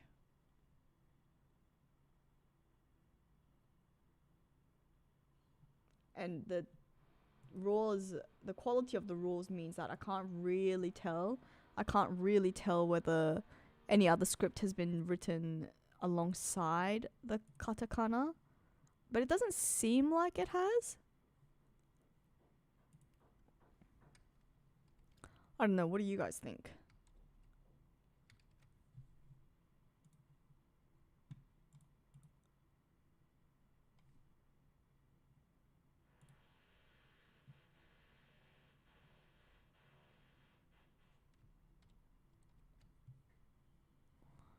Let me share. I'm gonna share. Yeah, I don't think there has been any other script used alongside the katakana, which is fair enough. Oda usually does just use katakana when he's using names, writing names, which is why it was very interesting when he chose something different for Imu's devil's fruit. But I'll share it with you guys anyways, and then you guys can judge.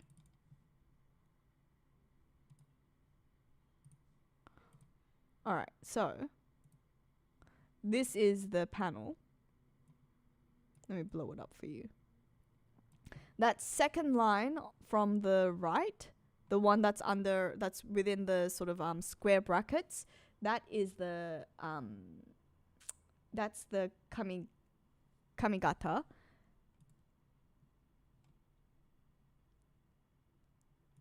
And I feel like I don't think he has used any other scripts. I can't seem to see it. I don't think that's just my eyes.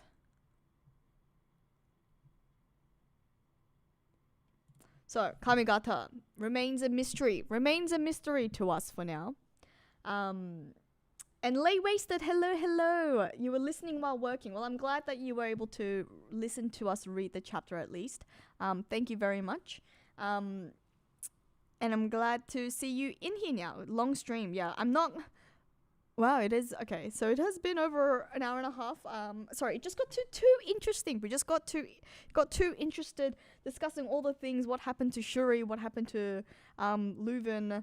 What happened to Kendall? What is this gas mist? What is this poison gas that has shrouded the nation? And now I'm also interested in the different kingdoms that Oda has name dropped. And yes, we do have another break week, but look, going to have to just persevere, and it just means that it's another week for us to theorize and speculate on what everything is happening and discuss. Because the half of reading One Piece is also discussing, like, you know, the joy of One Piece is also discussing ideas with everyone, which is why I really enjoy these streams. But I also really hope that Oda is getting his rest. Clearly enjoying Lawson's chicken. Matima-san, do I think the man at the end could be the head of the Man-Mare family and current God's Knight at the time? Like maybe the reason Gunko ends up going with him. That's a really good idea. Yeah, maybe he's a Man-Mare and then he's the one that adopts Gunko. Or adopts Shuri, I should say, and turns her into Gunko. Isn't that crazy that the reason why Isperia died or was destroyed and disappeared is because Leuven refused to send 1,000 slaves, refused to turn his citizens into the slaves to do the Celestial Dragon's bidding. And then his daughter his daughter ends up being the one enslaved and named child soldier at that. Child soldier. That's crazy. Crazy stuff. Crazy, crazy, crazy.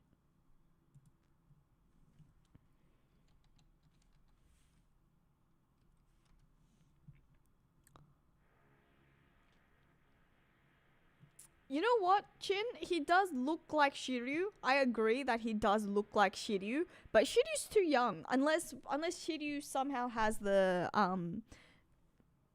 immortality powers as well. I don't think so.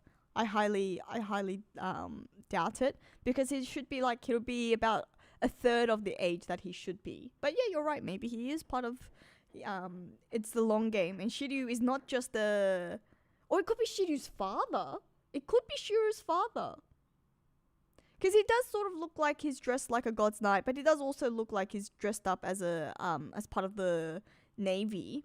So this could be like Shiryu's father or Shiryu's grandfather or something, because they do look alike. The design is awfully similar.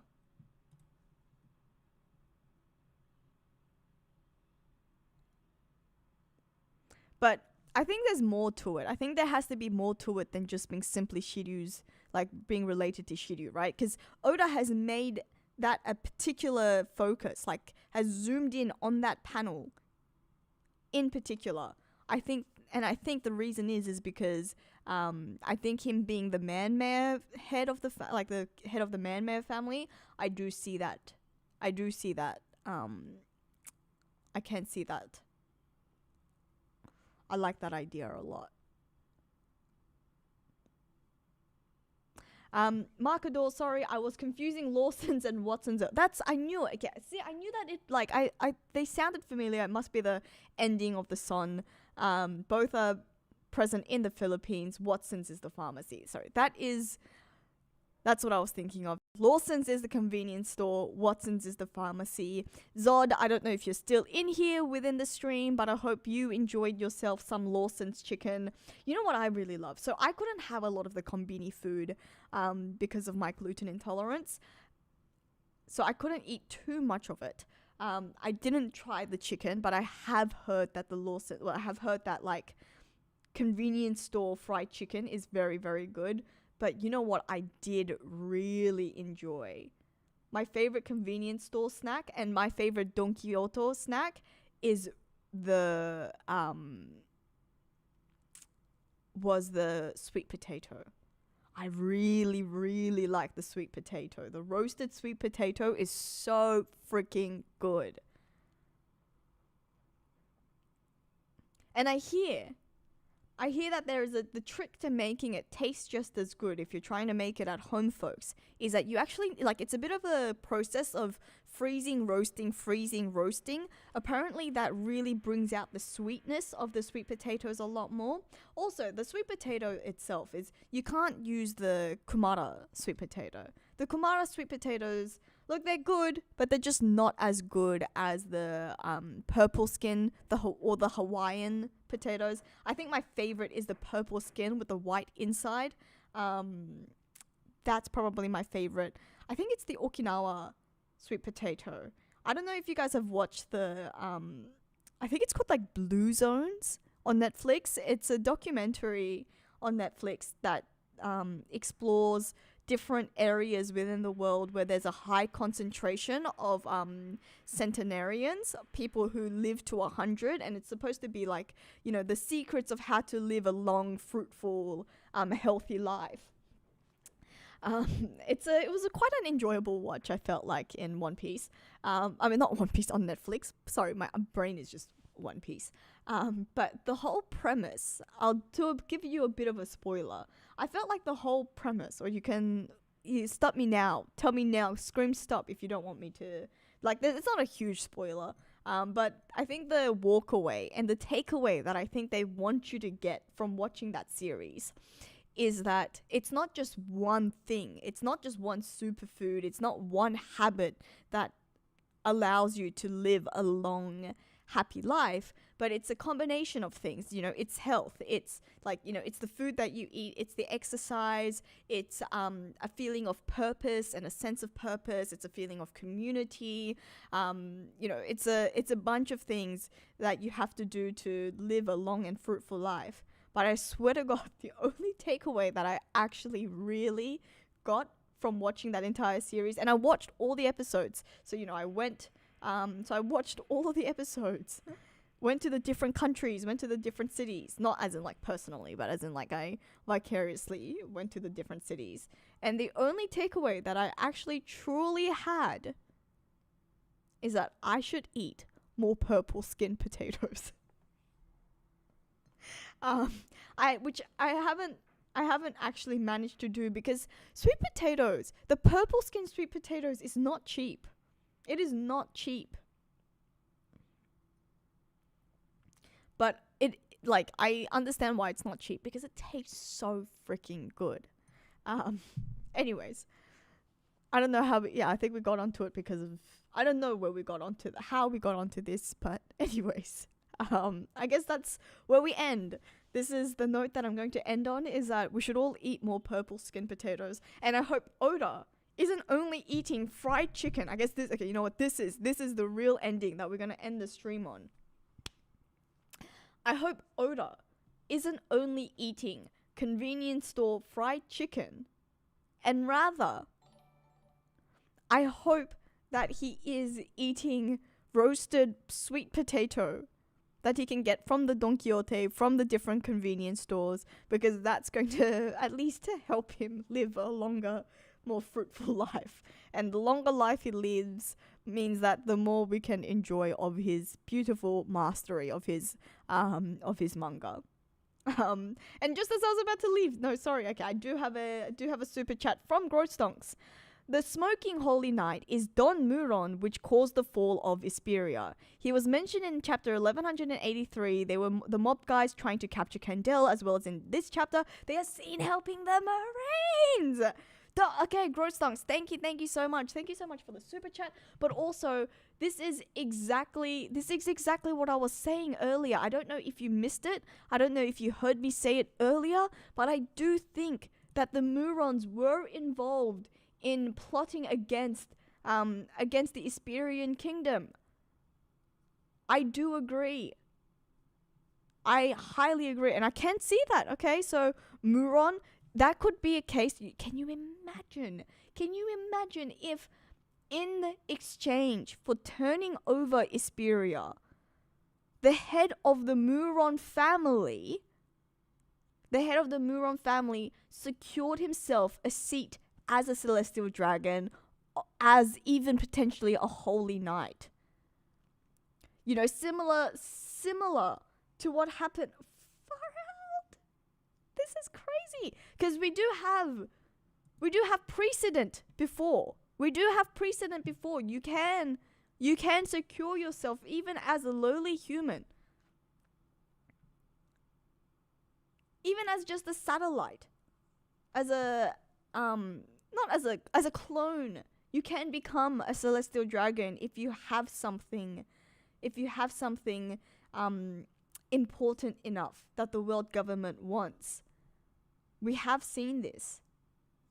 Oh wow. Huh. And yeah, the criminals work with the world government all the time. They do these underworld dealings. Yeah, I like it. I like it a lot. You know, we've seen it. York secured herself a seat, not as a holy knight, but as a celestial dragon. I guess this guy might not necessarily be a holy knight yet. Maybe he's just wearing the cloak. It could be a different cloak that he owns from, you know, he might have stolen it. He might have just grabbed it for the attire just to look cool in this seat. Or maybe he really has been granted a holy knight spot. But yes, I do like this idea about Muron.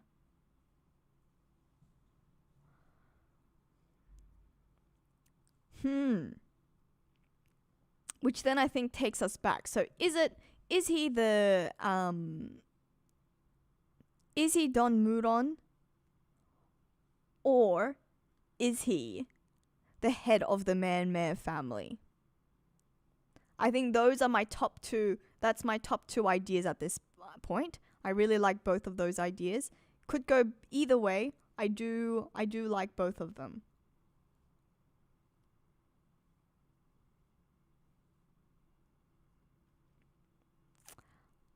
Where did we see in this chapter? Where is it said in this chapter that the criminal underworld is helping the world government? Have I missed that? How did I miss that? Oh, because we see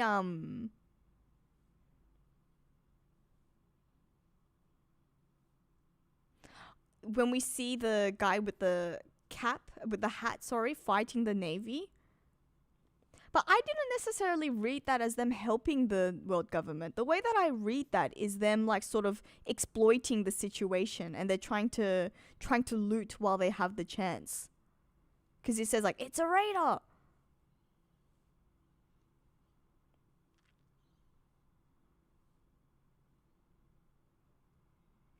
Because it seems like they're fighting. It seems like this criminal is fighting the Navy. It doesn't seem like he's helping. Talking about this panel, right? Let me share it.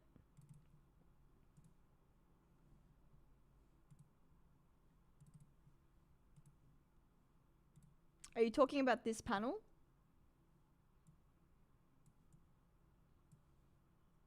Is this the criminal you speak of?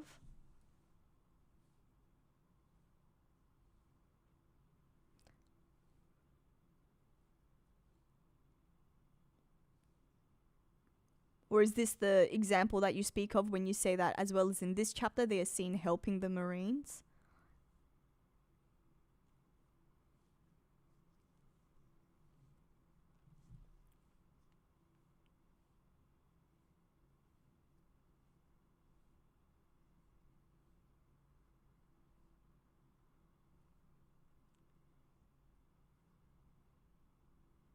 Yeah. Look, I don't know. You guys tell me if you think differently, but the way that I read this panel, it doesn't appear to me that they're helping the Navy. It seems like they're actually fighting the Navy, so I read it more like he's trying to exploit the situation. And because he knows that there's a war going on,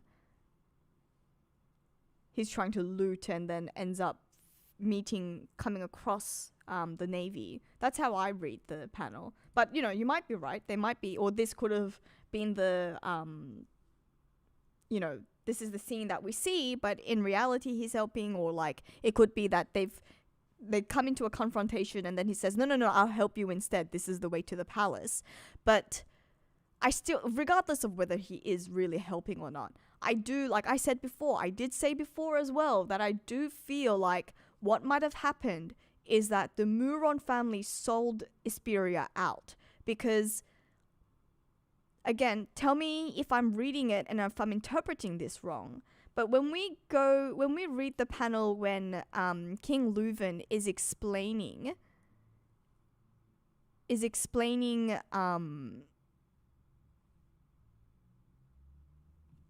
what happened and how the world government demanded 1,000 slaves to waive the heavenly tribute.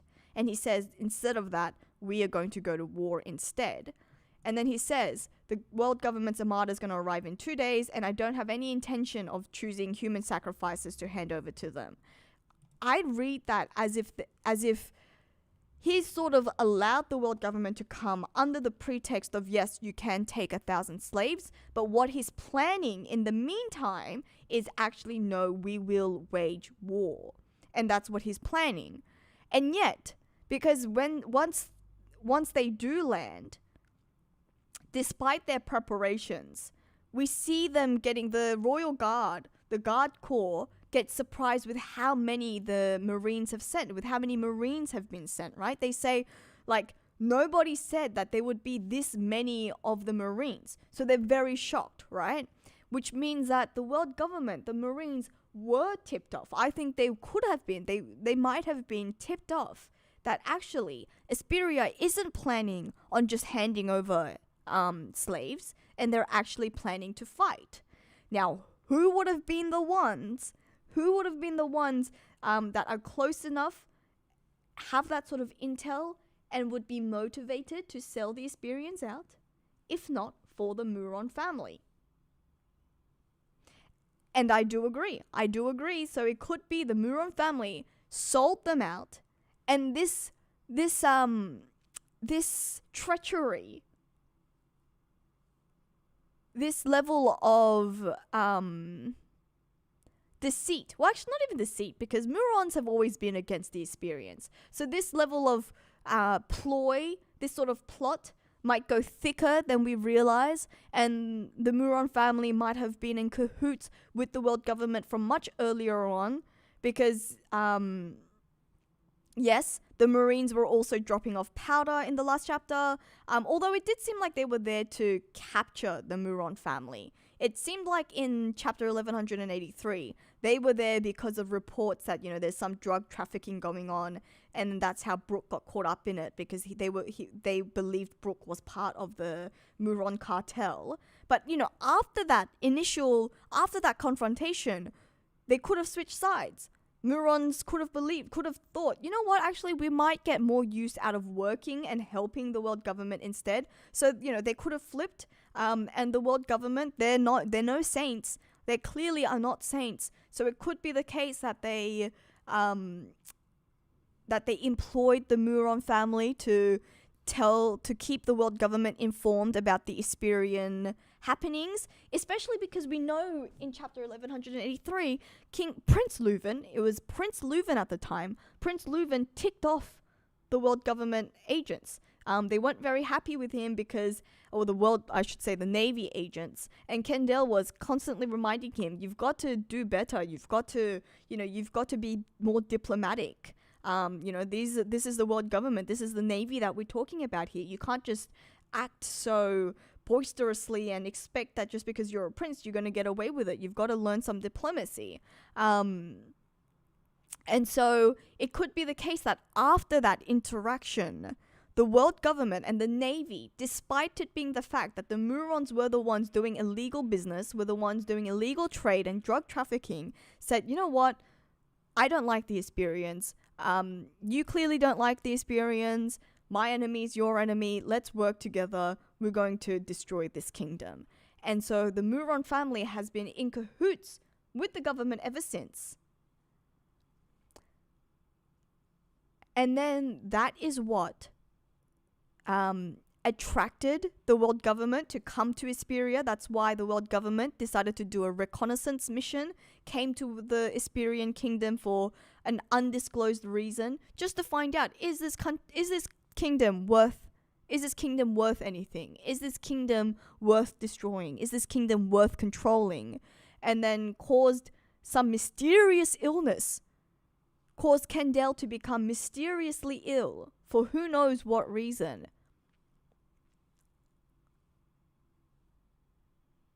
And then, and I guess the reason is that because the Muron family have always had it against Kendall. They always really wanted to capture her. They wanted to kidnap her. They wanted to take her. And why? Why did they want to capture her? Why did they want to take her? Because Kendall was super strong, always able to thwart the Murons' plans. And so the Murons told and tipped the world government of that as well. So they get rid of Kendall first. And then they have this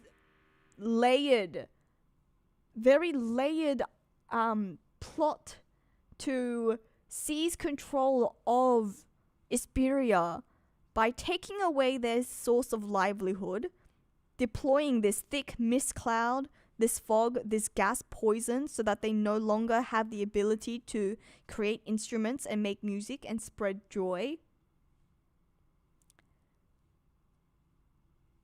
To take away 1,000 slaves, to take away 1,000 citizens and kill their morale. And then once they find out that Esperia has no plans, has no intentions to hand over her citizens that easily, they came to destroy her instead. And as you say, Growth Stonks. Because this was all with the help of the Muron family, the Don of the Muron, he is elevated to become a celestial dragon, potentially even a holy knight. And that is who is in this throne room instead. You could even say that because, like, I really also liked the other idea. I really did also like the other idea of this actually being the head of the Man-Mare family as well. And I don't know, I'm pretty sure that we don't know for sure how long the Man-Mare family have been in existence, right? As far as we know, the Man-Mare family, we only saw them first during the God Valley incident, which happens after this, which could mean that the Man-Mare family might actually be a relatively new family within the Celestial Dragons, within the World Nobles. And so it could even be the case that the Muron family became the Man-Mare family. You know? They are so called a world noble. But what if they're actually not? What if it was the Muron family that was elevated to becoming the Man-Mare family? And that's who ended up kidnapping and adopting Gunko, Shuri as well. Because, think about it from this way as well, the Murons always wanted Candel. They always tried to capture and kidnap Candel. And instead, they got her daughter instead. The Murons successfully ended up kidnapping and taking Candel's daughter instead, under the guise of the Man-Mare family. I mean, yes, I do agree. Yes, Matima-san. Have I been saying that right? Should I have been saying Matima-sun?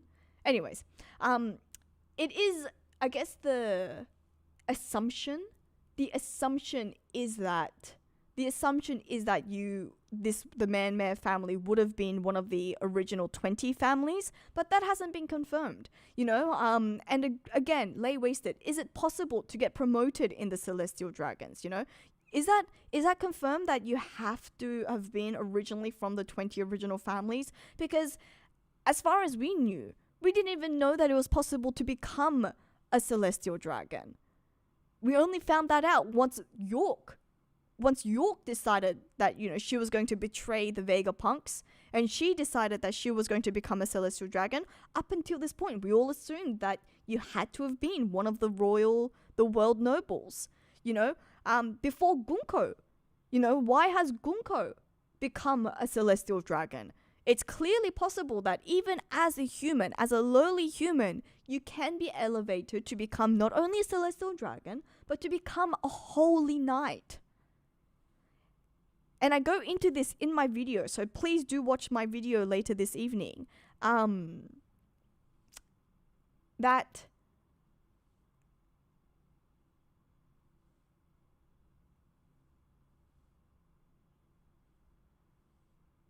you know, holy knights, and this goes to your question, Lay Wasted, holy knights have authority over the world nobles. You know, you're not just a Celestial Dragon, you have the power, the authority to judge and preside over your fellow Celestial Dragons. So it's a bigger deal. It's an even bigger deal than becoming a Celestial Dragon. And again, as far as we know, the Holy Knights are made from the Celestial Dragons. They are an elite squad within the Celestial Dragons. Ooh, that's a good question, Growth Stonks. Did the Man-Mare family fill in the spot that was left by the Nefertaris? Very, very true. Could be the case. Oh, wow. This is, Okay. They must have really proven themselves to the world government. Yeah, well, it makes sense for Gunko to take this place, right? And I say this, watch my video later. I swear it is going to be released as soon as I can. I am going to have to change up some details, I think, as a result of this chapter 1185. But we will get into it, so please do go watch. But yeah, we don't know that much about the Man-Mayor family at this point.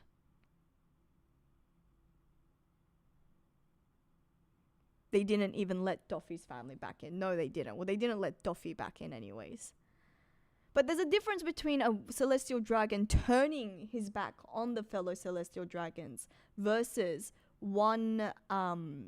versus allowing a family in for proving loyalty to the celestial dragons, I suppose.